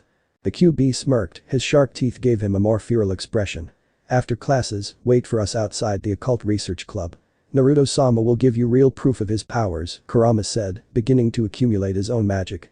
"But, if you still don't believe me, then look closely at what I'm going to do. Luckily, you'll be working for your king before midnight." Issei was going to ask what he was supposed to see, but almost in 2 seconds a black and blue circle with strange symbols appeared under Kurama. Instantly, the redeed disappeared in a blink of the eye. Obviously, a demonstration of something like that made his jaw drop to the ground. What the fuck? The legend of the Bael Child. The night was about to come, the sunset was already disappearing in the horizon. Both peerages were reunited in the occult research club, Naruto, and both members of his peerage sitting on one of the couches. Ria's own were in the opposite one, looking at them with mystery and curiosity. Well, just Ria's was sitting on the couch, her devils stood behind her. "Naruto, will you escape again?" the Gremory beauty asked, pouting slightly. "I must admit I felt disappointed when you left the other day." Kurama looked first at his king and then to the only pawn in the Phoenix's peerage. Issei was astonished and, after the corresponding introductions, he couldn't turn his eyes away from Rias. He had seen her before, but she was more beautiful in person. "No, but before we've our predestined fight, I'd like to ask the question that my new pawn had asked to Kurama today." Haidu's body immediately trembled at the sight of everyone staring at him. He avoided their eyes and scratched the back of his head. "It's not that I don't believe you all, but if fallen angels exists, what kind of being are you?" The first one in retort, however, was the QB itself. "I'll go straight to the point, I don't want to waste more time," he assured, standing up from his seat. "We're devils." Just as he said that, he, Kiba, Akeno and Kaneko, made a pair of wings to appear from their backs. Issei widened his eyes in shock, his pupils noticing the black color in all of them. Kurama, however, had a pair of red different wings that resembled the appearance of a dragon. Unbelievable. "We'll discuss this in a later meeting, Issei. Is that clear?" Naruto asked, not moving his sight from Rias. She was sitting stoically, her blue-green eyes looking at her opponent with seriousness. Haidu nodded quickly, his mind now clearly believing what they had just said. He needed more answers, but it seemed that something big was going on between the blonde and Ria's Gremory. "Hi. Naruto-senpai." There were no difference between their ages, but the Phoenix paid no mind. "You know Rias, there has been a reason for me sticking to 2 surnames." Rias raised an eyebrow in curiosity. "I noticed it. And I know that having no recognition of any of your clans forces you to act like that."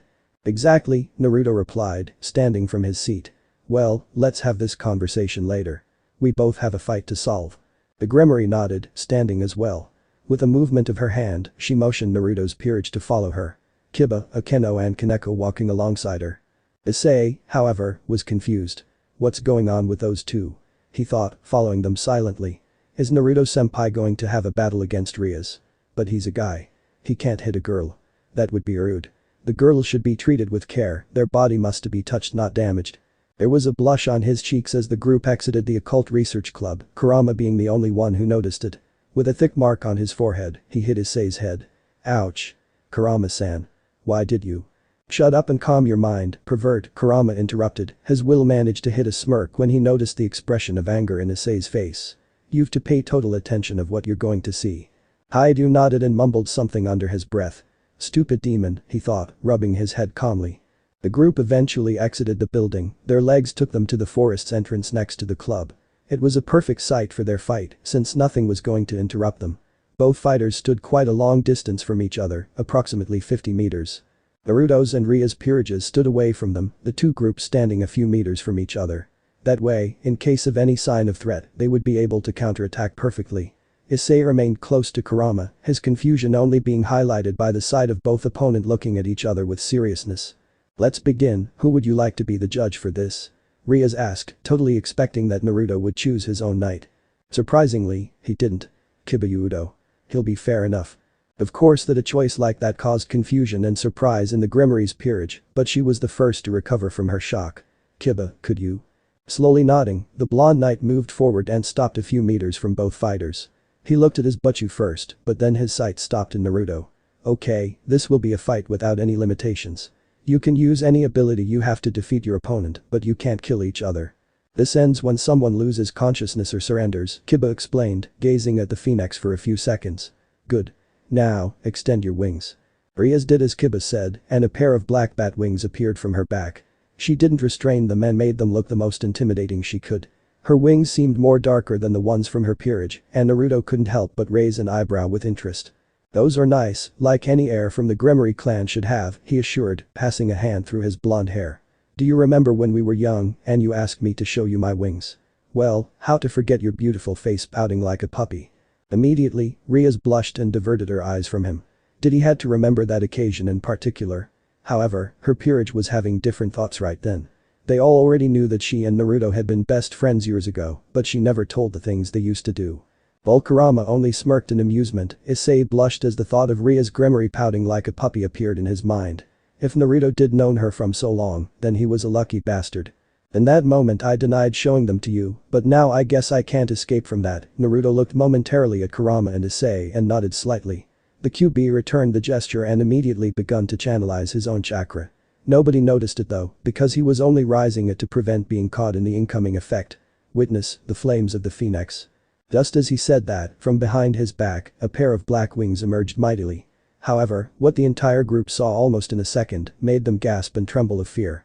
His wings were totally different from any demon, even from those of the Phoenix clan. They were made of fire, true, but it wasn't a common golden flame, instead, a black and blue color covered them. But was that the fact to be scared of? No, of course not. Apart from the fact that his wings were made of black and blue fire, a loud and terrifying sound appeared with them. It resembled the sound of a bird, screaming like it was going to attack a prey. Their size appeared to be slightly bigger than Kurama's own wings, and both the aspect and the loud scream made them something to be afraid of. While Kiba and Issei fell to the ground in fear, Kurama and others managed to remain on their feet. Every one of them had different reactions, being the QB the less affected by the genjutsu Naruto was putting to his wings. It was rather simple, since it consisted in emanating killing instinct in form of a bird scream. Now, both the color and size were real since it reflected his true power. "What's wrong, Rias-chan? I thought you wanted to see them," Naruto said, smirking widely. The voice of the blonde, however, was all she needed to break out from her daze. And, despite being previously shocked, she couldn't help but grin with excitement. Naruto had already dissipated the genjutsu, but his wings remained extended. All in all, they were really impressive. In an act of speed that almost caught Naruto off guard, the girl ran to him with her hands extended.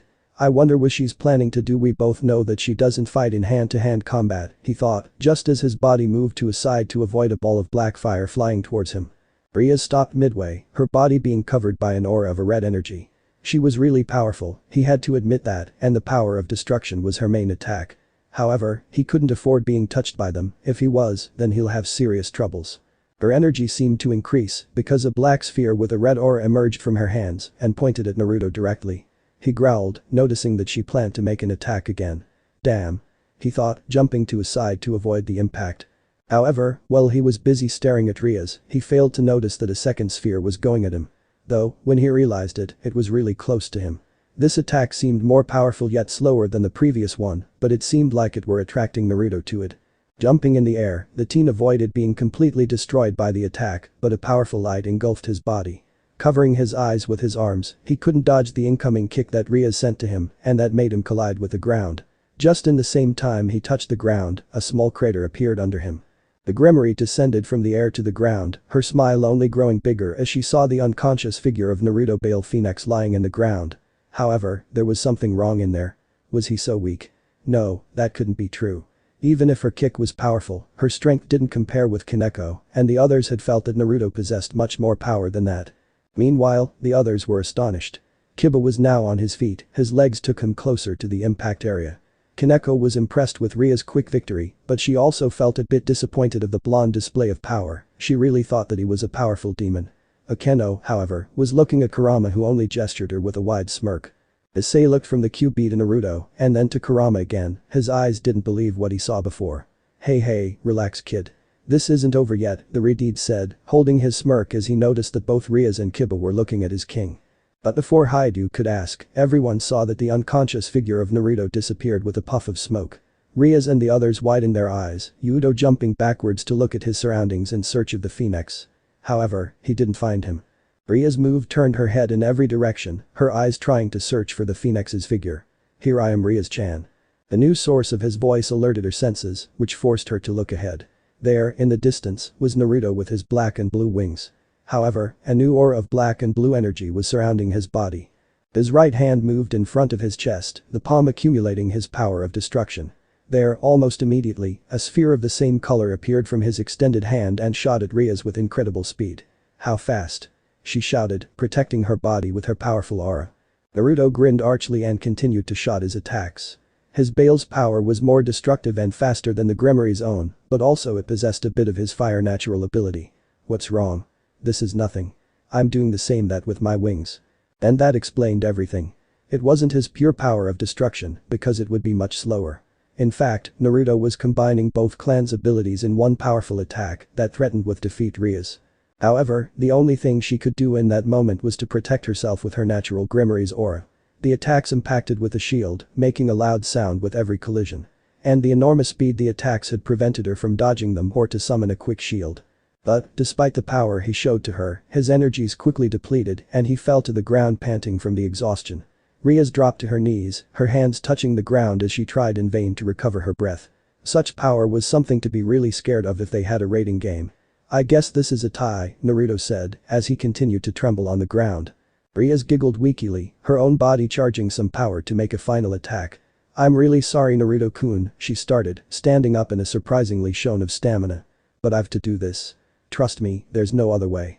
Saying that, her hands raised in front of her chest as a big black sphere begun to materialize. The blonde phoenix laughed shortly, his eyes closed in realization. So you really want to have me in your peerage, don't you? The Gremory felt a bit of regret of what she was going to do, but she really desired that. Having a demon of that caliber was something that she really aspired to. Not that she didn't want to marry him, in fact, for a moment she hoped that he could win her. That way, she could break her bonds with Riser Phoenix. Join me, Naruto-kun, she whispered, throwing her final attack at him. It didn't have the power to kill him, because the only thing she wanted was to make him lose consciousness. However, when the impact hit the body of him he disappeared again. There's no need to say that everybody was more than shocked when he disappeared again, the new side of him was hopeless for her. He was flying above the sky, his body didn't show any sign of tiredness. Although his wings once again appeared to be really terrifying, the sphere of black and blue energy that he was holding on his right hand seemed to be more amazing. It was different from the other combination of Phoenix's fire and Bael's power of destruction, and now he was using the last of his chakra and the last ability he had. Demonic Rasengan. That attack was like a sphere of pure energy, a blue color centered it, while the black power of destruction covered the outside. It was like a flame of dark fire, but its power was almost touchable. In a blink of her eyes, Naruto charged at her. It happened really fast, and the next thing everyone saw was Naruto sitting on Rias with his Rasengan pretty close to her body. The energy, although it wasn't touching her, was already destroying her clothes, and her bra could be now seen. Immediately, Rias' Peerage moved at incredible speeds and were instantly surrounding Naruto. Kiba had a sword pointing at his neck, Kaneko's hands were curled into fists, and she was channelizing magic through her body. Finally, Akeno formed a red circle behind the blonde phoenix, her powerful energy attempted to burn him if he made a single wound to her king. Though, the more shocked was the Gremory beauty.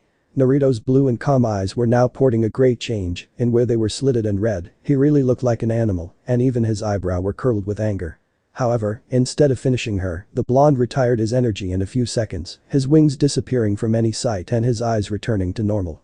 I think I won, Naruto said calmly, his breath was normal, and he possessed no signs of being at least agitated from the previous fight.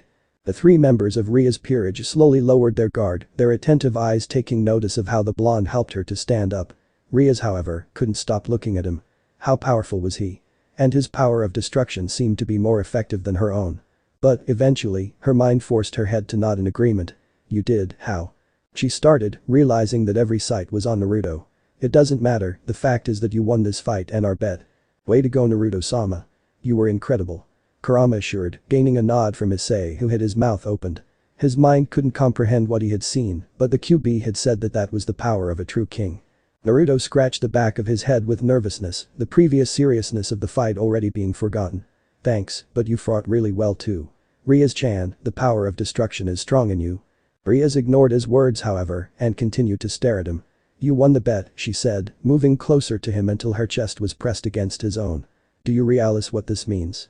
There was pure admiration on her face, as well as something else that he couldn't notice. However, the repentant proximity forced a blush to appear on his cheeks. You don't need to do that. I mean, I'm okay with just winning the fight, Naruto assured, trying to convince her of thinking her next decision very carefully. He didn't want to force her to something like marriage. Her arms moved to hug his neck, her big green-blue eyes staring directly into his blue ones. No. I'm going to be your wife Naruto Phenex. From now on, I'll be your fiancé, Naruto, and the others widened their eyes in surprise, Akeno giggling slyly and Issei cursing silently. I've been desiring this since you left this place. And tonight we'll. Naruto found her lips suddenly moving closer to his. His own heart begun to pound really fast inside his chest, was she really going to kiss him? We already did this once but what if she doesn't like it? What if she wants, like Akeno-san said, an experienced man? Ugh, why am I doubting? He thought, closing his eyes with nervousness. Both expected for their second kiss to come, but it never did. Himejima, in a surprising act of speed, had stolen Naruto from her arms and he had his face buried into her huge cleavage. She was still wearing the Maiko attire from last night and he could felt her soft skin again. However, he thought he was going to die from the pleasure sensation. Naruto-kun. Congratulations. Akeno shouted, smirking at the flushed face of Rias. What are you doing? He's my fiancé now. You can't do that to him. Rias frowned, approaching quickly to where Naruto and her queen were. Immediately, her arms grabbed Naruto's left arm and buried it between her breast.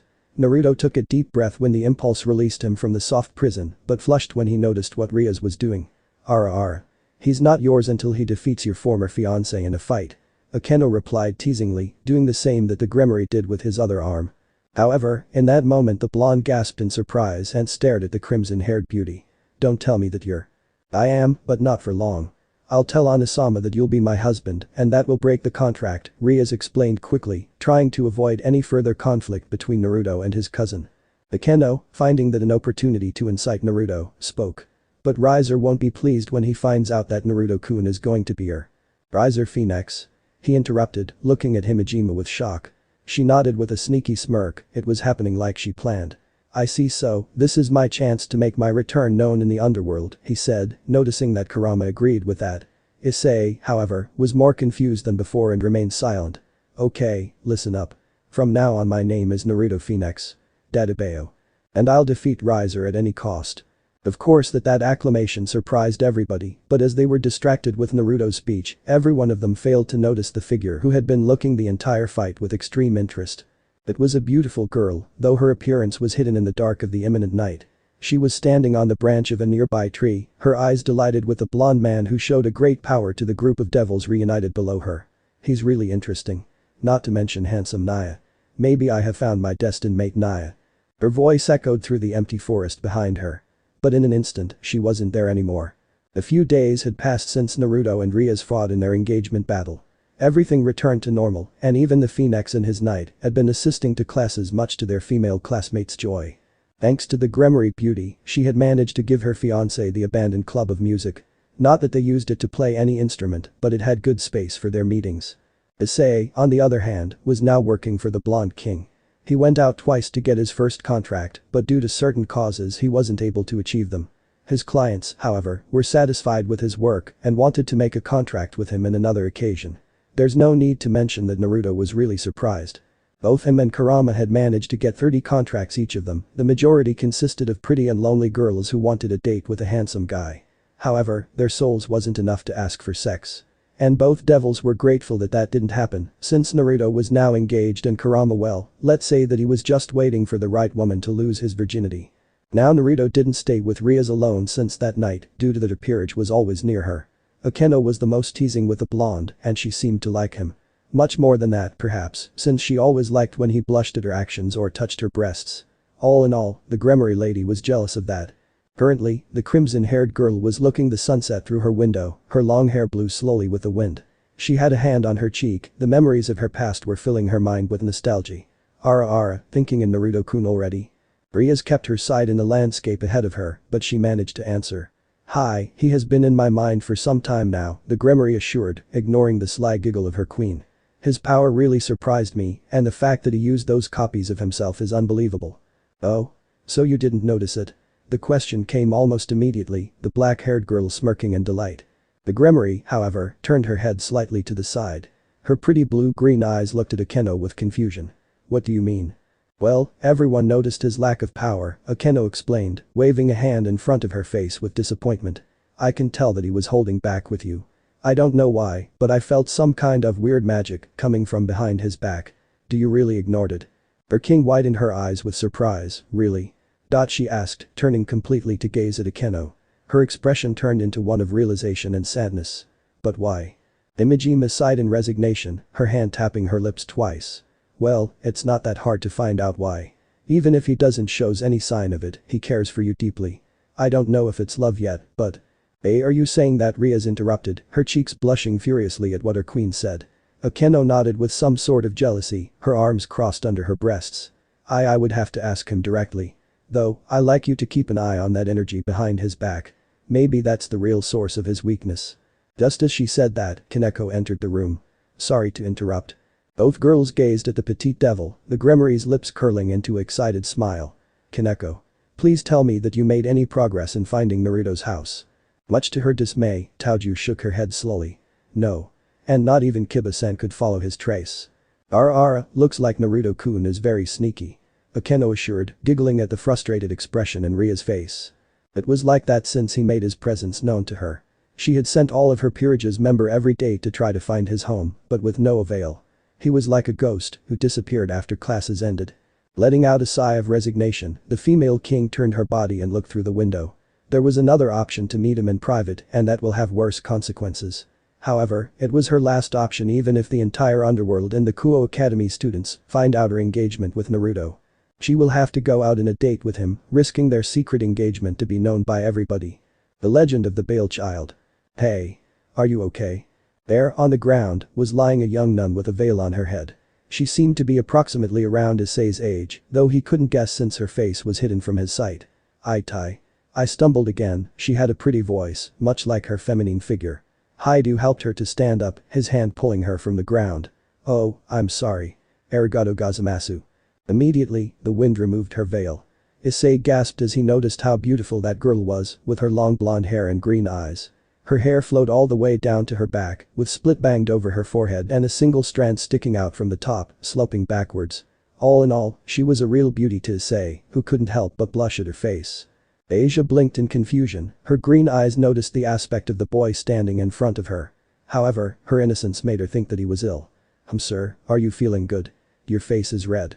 Issei suddenly broke out of his daze. What? Oh haha, sorry. I was just lost in thoughts.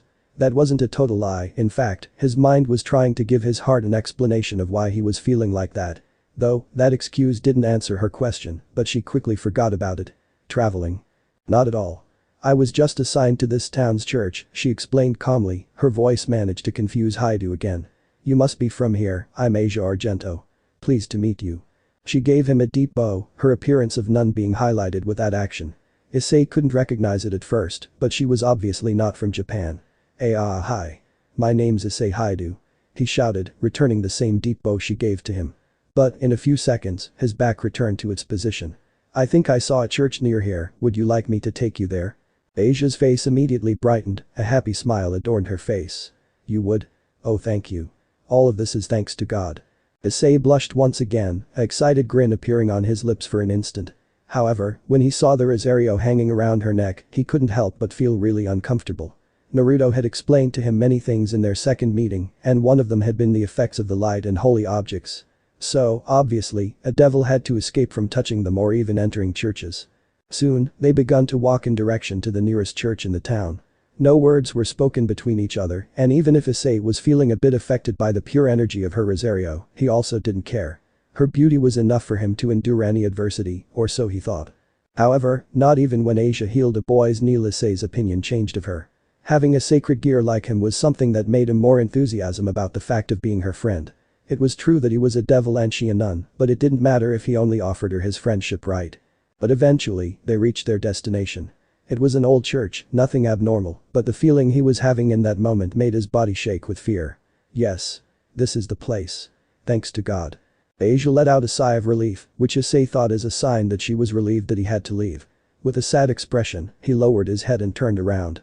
Then I'll go this way, he pointed forward, not desiring to waste a second more. Surprisingly, the girl had taken the sleeve of his shirt to stop him from leaving. A bit taken aback, the boy turned his head to the side and noticed that she was smiling at him. Wait please, I'd like to prepare you some tea. Oh, but I've other things to do now, he said, cursing inside his mind when he saw that she seemed sad. Don't worry. We'll see each other again, Asia-san. That caused the effect he wanted on her. In a moment, her happiness returned. Hi. I'm looking forward to it, Issei-san. In the end, even if he had to leave, even if she smiled at him, even if their friendship was forbidden, Haidu didn't give a fuck. He'll meet her again, no matter the cost. The Legend of the Bael Child. It was another day in Kuo Academy, the sun was shining, and the birds sang to make their joy known to the world. For Naruto and Kurama, that was a bad day. For them, it didn't matter if they were already used to the feeling of weakness during the day. With a weather like that, even the fangirls were nothing compared to the sun. Neither Naruto nor his knight bothered with wearing Kuo's uniform anymore and were now wearing their usual clothes. The QB's red kimono and Phoenix's black jacket gave them a wild look that was attracting all the attention at the frontal gates of the academy. The blonde sighed in sly frustration, his hands tried to cover his eyes from the daylight that was hitting him. Just as usual, their fangirls were admiring them with whispers and mumbles. Kurama wasn't terribly affected by that, but he couldn't deny that it was bothering after a few times. Naruto-sama. The voice of a certain girl made him grit his teeth behind his lips. Unfortunately for the blonde, the girl who spoke was the president of his fan club named stupidly Lovers of the Most Amazing Man in the Earth. In other words, Lotmamite. Please go out on a date with us. And she had almost the entire females from classes 1 and 2 behind her. Kurama held back a snort and just smirked at his king, his teasing side suddenly appeared. Well, looks like you've become really popular, eh? QB almost laughed at the face of resignation that Naruto put on, but a new voice made his expression turn really grim. Kurama-sama. We'd like to present you a formal invitation to a date in group with us. That would include every one of us satisfying you in every way you desire. That group, despite sounding mature, was more pervert than Lotmamite. To make things worse, its name was Sexual Fans of a Man with a Big Beep, spelled Sfomwood. How they deduced that Kurama has a big penis, no one knew. And it was more shocking the fact that was composed of third-year girls. The tone of perversion didn't go unnoticed by the Phoenix, who just grinned and patted his knight's shoulder. Then, he turned to the group of girls with a smile. I'm sorry, but we aren't available for dating with you.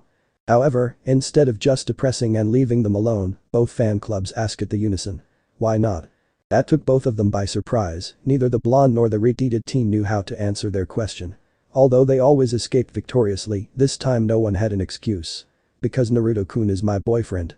Naruto almost gasped when he heard a rather feminine voice, whose tone belonged to Rias-chan. Rias Gremory, the most beautiful girl in the academy and heir of the Gremory's clan, was standing a few meters away from him. She wore curiously a casual outfit, which only highlighted her buxom figure and her natural beauty. It consisted in a short-sleeved pink shirt with a black necklace hanging around her neck and a black mid-skirt. Also, she was wearing long black stockings and a pair of black shoes. The entire population of females surrounding both teens widened their eyes in shock. But what made them look really surprised was the fact that she walked to the blonde and circled Naruto's arms with her own. He blushed furiously, but didn't deny it. Soon, the whispers begun again. Rias Ona-sama and Naruto-sama together? Hi. That's so kawaii. No way. I wanted him to be my husband. Even the males stared at the blonde with jealous glares, though they did nothing to ruin the moment Ria's apparent happiness and love. And on the other hand, Kurama had a scowl occupying his expression. Bah, Naruto-sama has the support of Gremory-san to help him to avoid those stupid fangirls, he thought, gritting his teeth at the sound of the leader from his fan club clearing her throat. It's obvious the fact that Namikaze-san has a girlfriend now, but Kurama-sama don't, she assured, blushing madly at the pervert thoughts passing through her mind. The other girls also blushed, and they had a dreamy look on their faces. Then, I assume that you're free of any. Suddenly, something interrupted her from finishing her speech. From nowhere, a girl with white and short hair appeared suddenly. She had no emotion adorning her face, and the only thing she did was to intertwine her hand with Kurama's own. Obviously, that caused a great commotion of every one of his fans, but he was the most surprised. Kaneko-san. What the fuck are you? His question stopped midway, however, when the girl's fist collided with his left hip. Kurama gasped in pain, his knees threatening with lose their strength. His eyes diverted slowly to the side, the vision of the girl who apparently was hiding a smirk made him growl. I don't like that vocabulary. Besides, you are not allowed to insult in front of your girlfriend. Her speech was the detonant of many gasps and screams of surprise. Kurama and Kaneko together. Hey, I didn't know you and Kaneko-san were dating. Nice man. The voice came from Naruto, who was now grinning as Rias had her eyes closed in apparent delight. Shut up. It's not like, the QB tried to deny it, but the girl once again hit him on the hip. With a mix of anger and pain, Kurama almost fell to the ground. Yeah, Kaneko-chan is my beautiful girlfriend. There's no need to say that every girl started to cry in frustration. Though, nobody noticed the slight blush that adorned Taoju's cheeks. The legend of the Bael Child. Rias-chan? Naruto suddenly asked as they both were sitting on a bench in the park. His fiancée had her arms still encircling his, and she had a dreamy and happy look on her cute face. Why did you suddenly took me on a date? I mean, it has been really fun and all, but I'm still confused. It only passed 2 hours since Kurama and Kaneko left on their date, much to Naruto's amusement. Apparently, Taoju wanted to know more about the QB's Yakai power and took him on a date to ask him about that. It was obvious that she did that with no other feelings involved, just her curiosity, since it was a strange opportunity to talk with a kitsune. However, despite Naruto's worries about his own date, that went perfectly with his fiancée laughing all the way. And it was a good coincidence the fact that he decided to wear casual clothes that particular day. He was happy of course, and a warm feeling had his mind trapped in thoughts. The Gremory heir opened her eyes slowly, her lips finding their way to the teen's ear. Silly, I don't need an excuse to date my fiancé. Besides, do you feel uncomfortable with my presence? Naruto closed his eyes in nervousness as he felt her hot breath hitting his nim. He felt a bit uncomfortable, but he really liked her. Maybe even more, but he didn't want to force her to do anything against her will. No, it's not that. Rias-chan, have you spoken to Surziches about my return? Rias sighed in resignation, her face moving until she was very close from him. Not yet, but I'm planning to do it in a few days, she assured, smirking very slightly at the blush on Naruto's cheeks. The Gremory giggled softly, her arm circled his neck. But for now, would you accept my gift for our first date? He gulped sonorously, his mouth opening very slightly to answer her petition. He had doubts, since that would be their second kiss, and he didn't know if his abilities in kissing would be enough for her happiness. However, the sight of her eyes closed and her lips approaching it made him blush. This will be. His thoughts were interrupted by the Gremory, who stopped just as their noses touched each other. Do you really want to know why I was so excited to fight you? She received a shaky nod from Naruto as the answer. Because, despite all the time that I spent away from you, I still love you, Naruto Phenex. The young man couldn't even get surprised by what his fiancée said, since her lips were finally against his own. Naruto widened his eyes in surprise, but the warm and soft feeling of Ria's lips eventually made him lean in the kiss. He moved his arms to hug her tightly against his, her large bust pressed lustfully against his chest. Their second kiss was getting more perfect with every second they spent there, and neither both of them wanted to broke it. Rias, however, was experiencing nothing more than pure love and adoration. This was the moment she had been waiting for so long, and the man she loved was with her. Life could be great sometimes, or so they said. But she eventually pulled away, receiving a moan of disappointment from the blonde man. What's wrong, Rias-chan? He whispered, searching her lips again. The Gremory avoided the contact and put her head on his shoulder. Naruto, would you care to explain why did you hold back against me? The question took him by surprise, his hands pulling her gently to look into her eyes. What are you talking about? Don't deny it, Akeno noticed the strange magic coming from behind your back. Just as she said that, Naruto gasped in surprise. His eyes suddenly widened, and a repentant feeling of sadness allowed the previous joy to disappear. So she noticed it, eh? There was a tone of disappointment on his tone, but she couldn't guess what was happening to him. Rias-chan, what Akeno-san saw was a seal. I ordered Kurama to put it on my back to seal half of my power in it. Rias nodded in acknowledgement, however, there was a question inside her mind. That would explain many things, but why? Did you really wanted to protect me? The Phoenix smiled quickly, his own hands cupping her soft cheeks lovely. That's the main reason, true. But the story behind this is just too sad for me. Please, don't force me to remember the death of Hinata. Those words escaped limply from his lips, and a lonely tear fell from his left eye. He didn't really wanted to talk about it, nor that he desired to remember the tragic incident. But Rias was astonished and surprised. Hinata, but what happened? Immediately, she regretted asking him that. It was really obvious that he was fighting to hold back the horrible feeling of remember about that person, and Rias didn't push further. "I'm sorry Naruto-kun, I shouldn't have asked." The blonde shook his head in disagreement, his hands holding her hips with deep care. "Please understand me, I don't want to lose you like I lost her.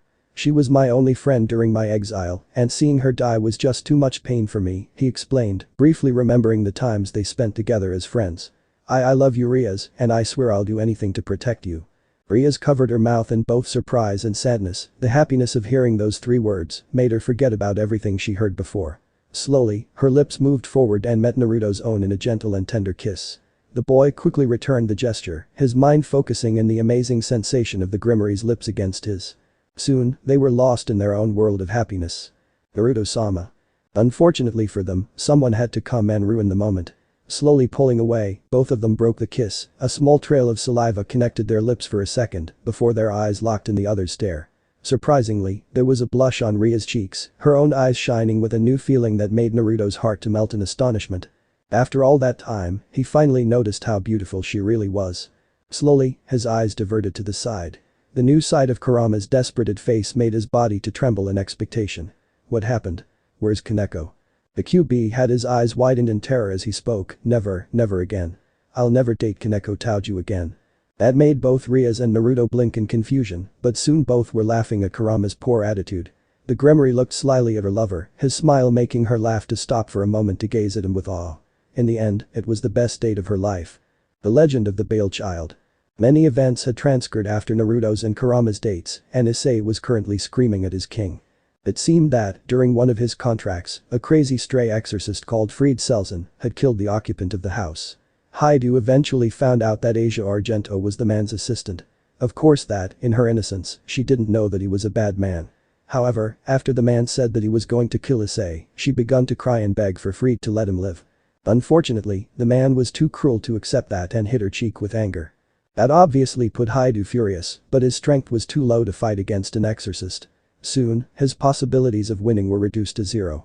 Kurama and Naruto appeared in that moment, the night sword revealing a dark blue metal that shined with the poor light of the room.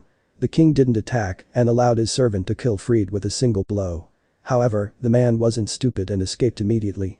On the other hand, Asia had been forced to left with him, and Issei was now asking for permission to rescue her. They were reunited in Ria's club, both peerages were there as Haidu talked. "Naruto-senpai. Please. You've to let me go," he shouted, making his sacred gear to appear suddenly. The Phoenix sighed in resignation, his own curiosity of bepising his gauntlet was replaced with the bad feeling that he was going to regret his future choice. Naruto looked at Rias who had her hand intertwined with his own. Smiling, she kissed his cheek and nodded briefly. "If you want, I can ask Kiba and Kaneko to go with him. Akeno and Kurama will take care of the little group of fallen angels patrolling the northern entrance, and we can enter by the front to eliminate the remaining enemies." Issei nodded quickly, his mouth opening to thank the Grimory for what she said. However, he couldn't because Naruto immediately retorted. "Well, this goes against my will, but I give you permission to go with Kiba-san and Kaneko-san."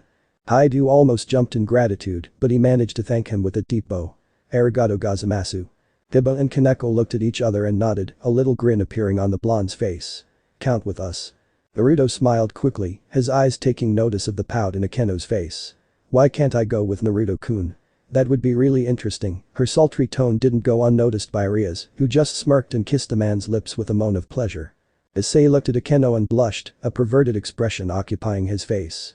Kiba and Kaneko sighed at the unison, the girl looking at Kurama with an evil smile which sent shivers down the QP's spine. Imajima, however, didn't react like the Grimory planned.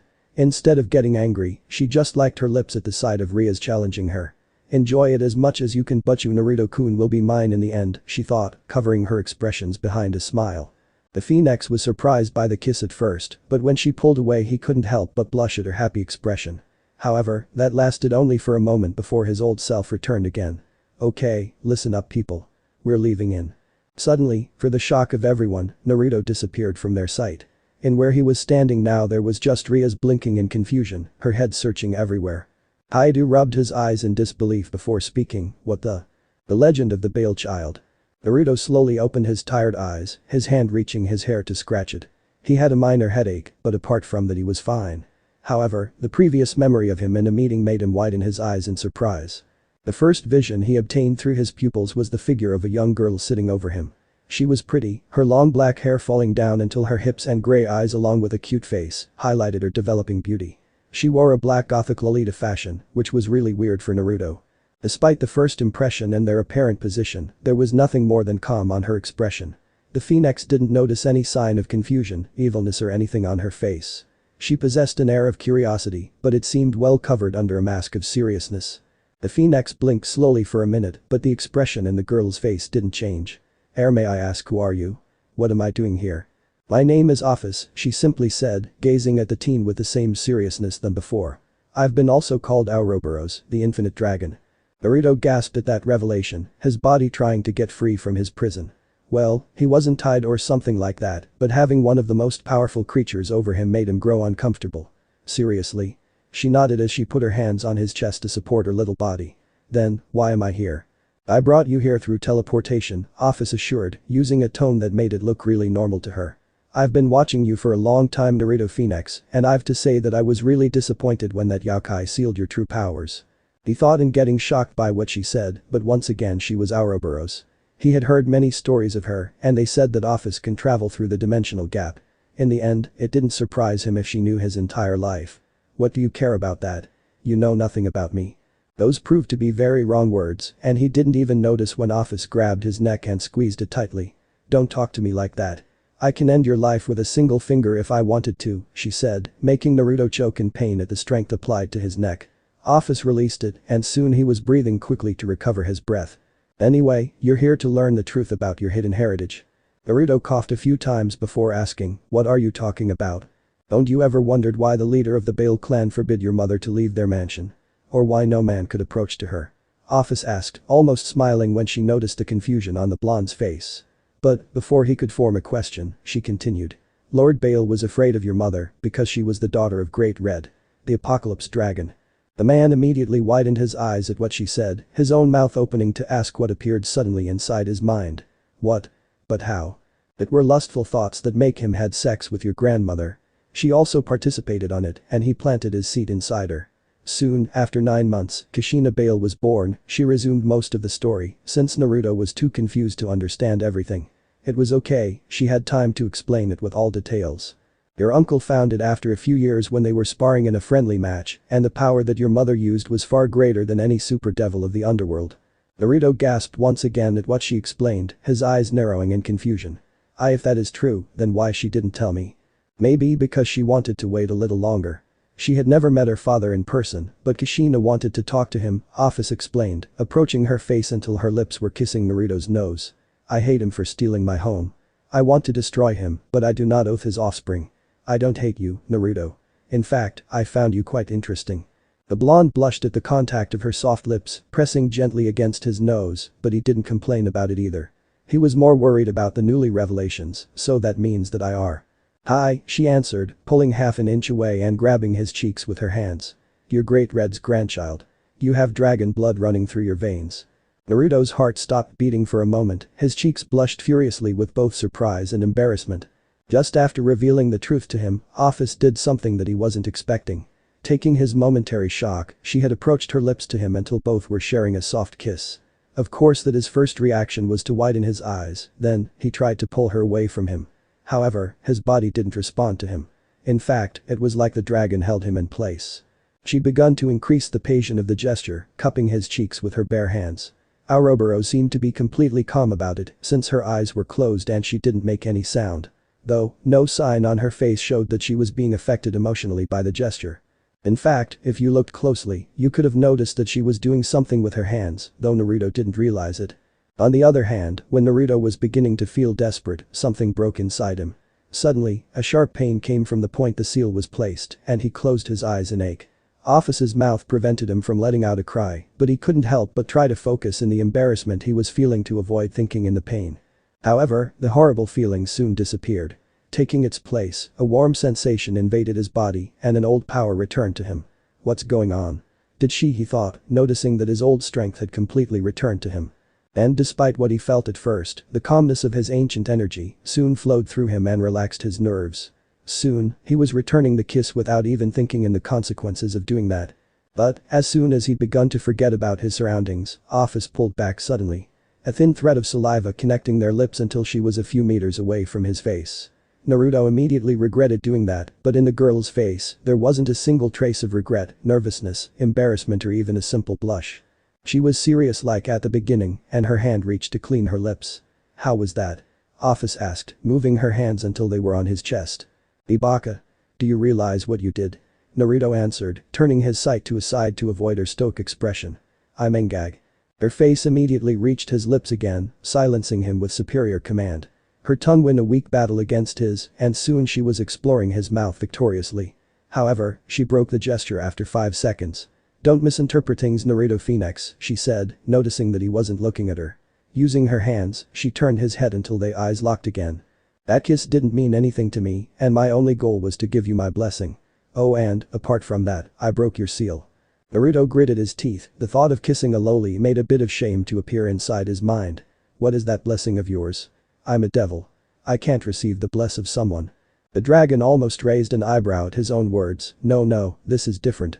This kiss was nothing more than a gift from my part." The blonde looked at her with anger and embarrassment, but he obviously didn't understand what she wanted to say. "It's not that hard to comprehend. When I said that you had dragon blood, that didn't mean that you can unlock its powers by your own. That's why I gave you an opportunity to show me how powerful you can become with your dragon form." He snorted at that, showing the deep disbelief that he was feeling in that moment. "Well, that's good and everything, but what about Kasen? Is she able to use Great Red's powers?" he asked, blinking in confusion for a few moments. Ophis remained stoically for a minute, her eyes didn't turn away from the grandchild of the Apocalypse Dragon. "Hi. However, her dragon blood is more stronger than you, that's why she can control it perfectly," she explained, taking note of every change on his expression. "Even though, that would be a perfect explanation to why you unconsciously killed your best friend in the war. That's an ability that some dragons has, called Juggernaut Drive, which allows the user to receive an unbelievable boost of his powers to win every battle.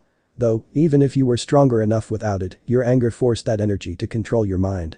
In the end, you lost your sanity and almost died in consumption." Naruto almost gasped as the explanation hit his ears. "So Hinata's death forced it to stop controlling me?" the blonde asked, letting his hair cover his eyes with sorrow. "I can understand though, I was really mad when I saw my comrades dying one by one in the hands of Obito's forces." After saying that, both went silent for a few minutes. The Phoenix was trapped in the grim memory of Hinata Hyuga losing her life on his shaky hands, and Ophis just kept her sight on him. However, it didn't pass much time before another doubt forced his brain to momentarily forget about her death. "I thought that only Drake and Albion have that strange ability, but Great Red too." Ouroboros nodded almost immediately as the only answer. The Phoenix couldn't move his body, but his head was free and he turned it to the side again. "I'll need time to process this." The girl raised her back a little, her fair skin was now visible for Naruto to look at. However, he didn't possess the desire to do something like that. "Time is something infinite to me," she assured, moving once again his face to meet hers. "The Cows Brigade won't go after you, but you must train your bloodline. How to unlock your true form is something that you'll need to ask your mother, since she learned it by herself," Ophis explained, nodding to him. "Although you would disagree with this, I'll request your assistance, Naruto Phenex." "What do you mean?" His eyes once again diverted from her face, he was still ashamed of being kissed so deeply by a young girl. She suddenly felt something similar to amusement and couldn't help but gave him a little smile. "I'm asking you to join the Cows Brigade. The legend of the Bael Child." Naruto opened his eyes as the sound of his alarm hit his numbed ears. It seemed like the sunlight was entering through his window and barely illuminated his room. Despite that, it appeared that it wasn't so late in the morning. The first feeling his body received was something really soft and warm pressing against his left side. At first, he didn't feel the pair of arms hugging him tightly, but soon he almost jumped out of the bed as he noticed who was lying next to him. Rias was sleeping calmly in his bed, her naked body pressing against his own. And, of course, her huge breasts were touching his skin. He felt that his friend was waking up as his eyes took notice of her beautiful figure, and his expression turned desperate. "Why Rias-chan is in my bed? Oh man. Did we do something like that?" he thought, noticing that his left arm was on her lower back. More precisely, it was touching her soft and round ass. Immediately, his eyes widened at the uncomfortable situation. Well, it wasn't uncomfortable at all, but even if he liked it, he wasn't a pervert. And the fact that her body was pressed against his prevented him from moving away from her. For that purpose, he almost gasped when he noticed that she was stirring. Almost after a few seconds, her eyes finally opened. Sitting on the bed, her sight inspected the unknown room for a few moments before landing finally on the teen resting next to her. Rias blinked 2 times in apparent confusion, but her mind finally forced her to react and to smile warmly at him. "Aheyo, Naruto-kun," she whispered, yawning briefly. Meanwhile, the boy's pupils were locked onto her big tits. The long crimson hair fell in a seductive way and accented her breasts, making them look more appeal.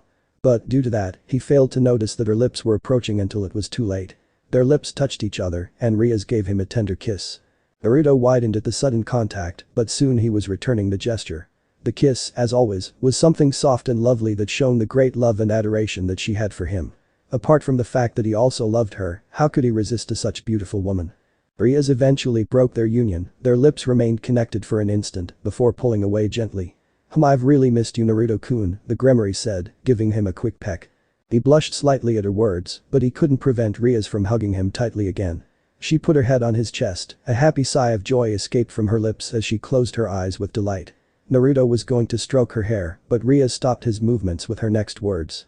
"2 days ago you disappeared from the club room without any warning. Where have you been?" Naruto widened his eyes at what she said, his mind gave him the memories of everything that happened before he fell unconscious when talking to Ophis. "Rias-chan, what happened to me?" he asked, diverting the question. He was beginning to feel uneasy. The man had thought that it had been a simple dream, but now that she mentioned it. She suddenly raised her head until their eyes were locked. Moving her body closer to him, she pressed her big breasts against his chest. That, of course, made him blush from the perverted thoughts he was having then. "Thanks to Satan that I've my boxers covering it," he thought, noticing their compromising position. "Naruto-kun." Her hand rested on his hot cheek, sending a warm shiver down his spine. "Don't you remember what happened?" "Well, yeah, but I thought that my conversation with Ophis was just as simple." "Ophis?" Rias interrupted, making Naruto's mouth to close abruptly. "Have you really talked with the infinite dragon Ouroboros?" Seeing that he would have to explain everything to her, his throat exhaled a deep sigh. Naruto told her about his short speech with Ophis, the revelation of his true heritage, and the blessing she gave to him. Of course that, when he finished, he seemed a bit scared of how she would react to the kiss he shared with a little girl.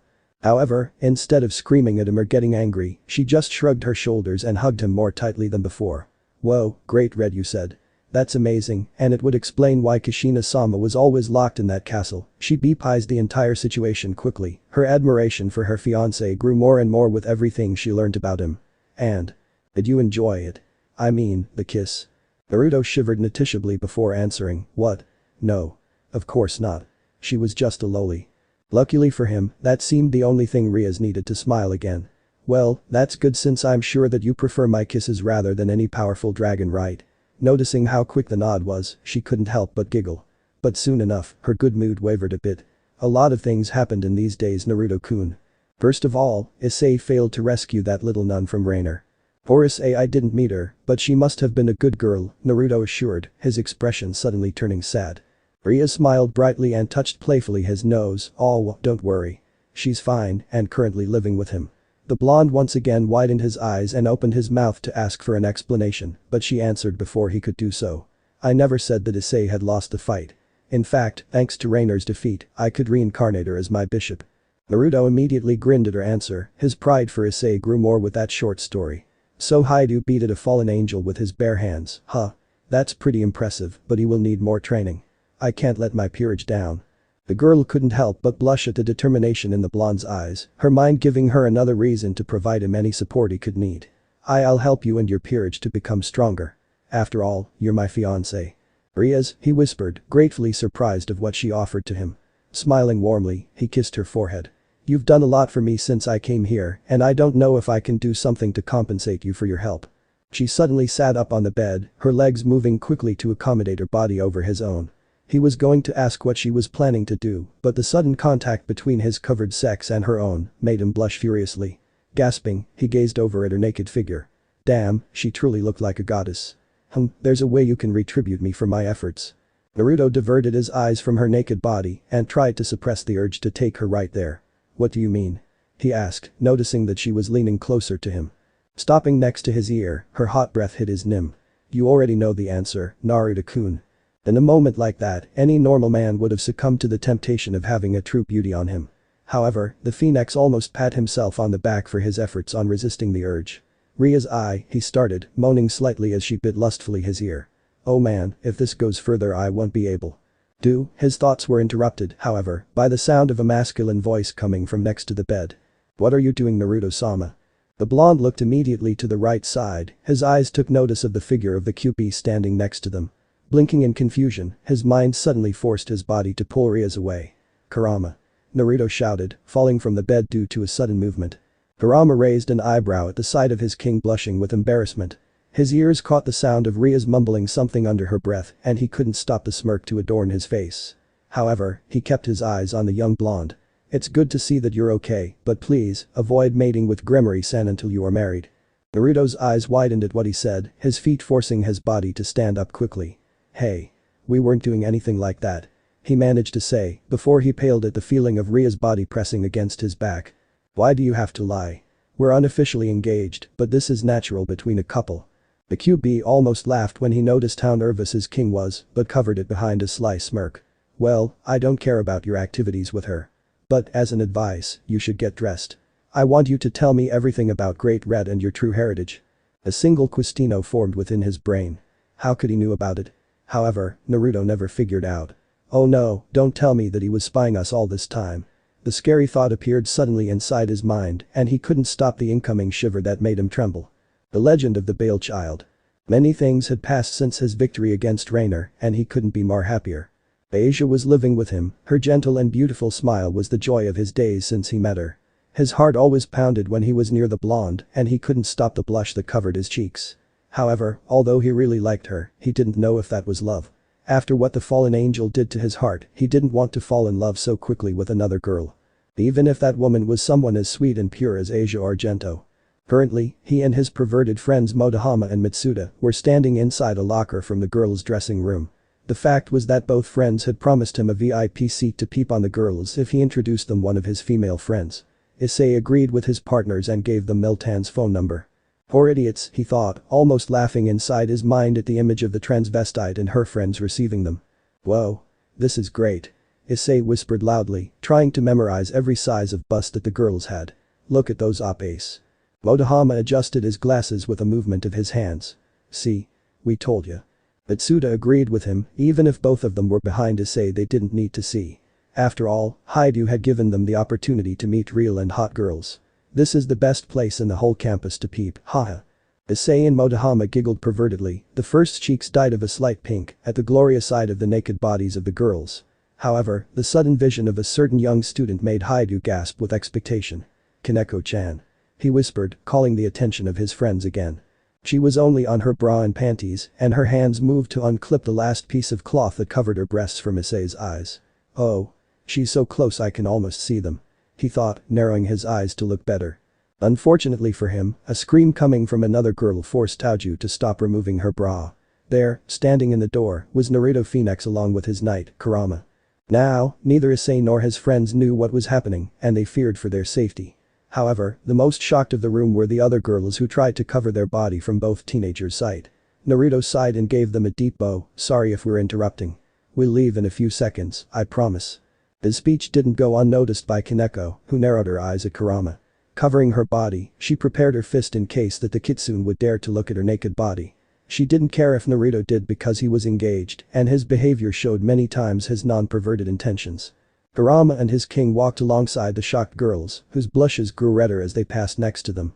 Unlike Kaneko, most of the girls from that class were fangirls of Naruto, and that prevented them from getting angry at him or at Kurama. However, in a state like that, none of them dared to flirt with him. Ladies, the Phenex said, gazing over quickly at two girls who were standing next to the locker in where Issei and his friends were. It's here. Kurama, could you? He couldn't ask further, however, since the QB had impacted his fist into the metallic door.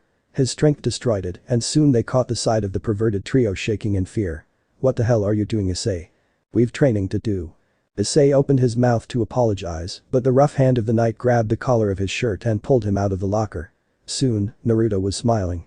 If you excuse us gentlemen, Kurama said, lowering his head slightly before walking through the dressing room dragging Issei with him. QB stopped silently beside Kaneko, who was still covering her body. She only needed a single hint of perverted thoughts from the knight and she would kill him. Oh, Tauju-san, I almost forgot. Rias-san has ordered you to find us when you're done. Not surprisingly, the QB kept his eyes on the front door as he spoke, mindless of her apparent warnings towards him. And that gave him the opportunity to left with Issei, who was blushing and drooling at the sight of many beautiful girls half naked. As he left, the Phoenix turned to the group of blushed girls, who were now totally ashamed and furious with the perverts. "Please, forgive our interruption. We've been forced to enter here against our will," Naruto explained, smiling in a way that asked for forgiveness.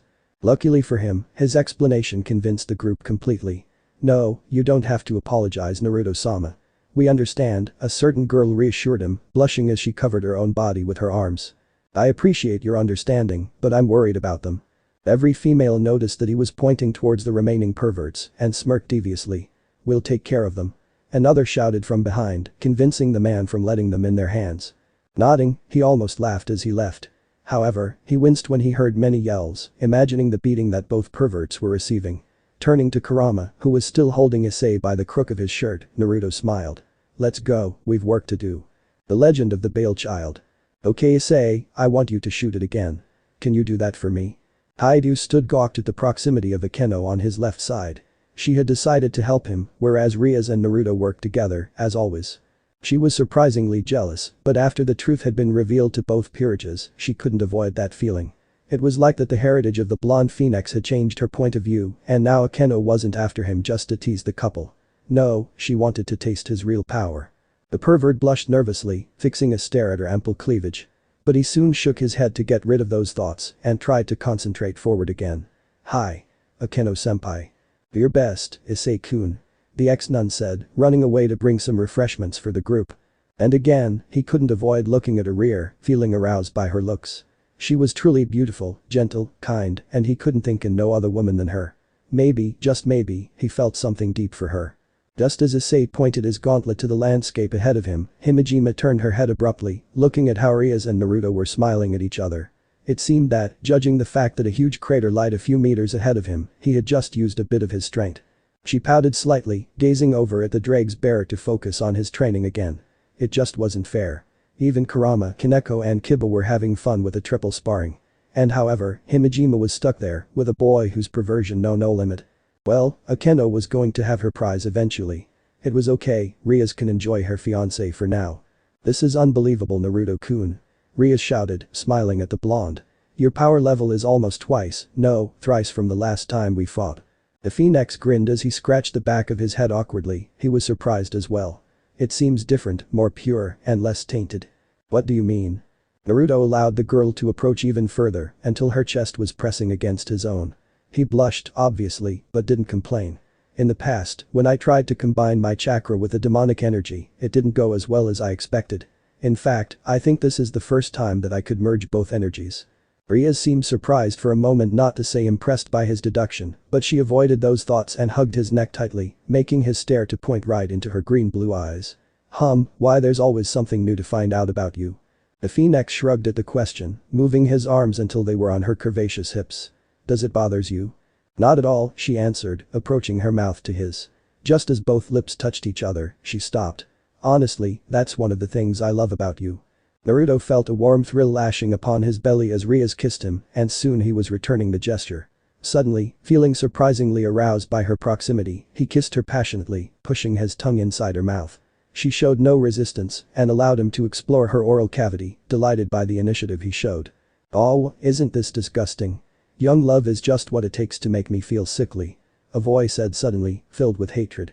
The Gremory air quickly broke the kiss, feeling a chill running down her spine as she recognized the man beside them. "Oh no, not now." Naruto, however, gazed first at his shocked fiancé and then to the side, pointing his sight to a blonde devil. Even if it was the first time he saw him, the young devil immediately realized who he was. Razor Phoenix. So this part ends here. Alright, that's it for today's video guys. Let me know in the comments section how was the story, and also don't forget to like, share and subscribe. I will meet you in another video, bye bye.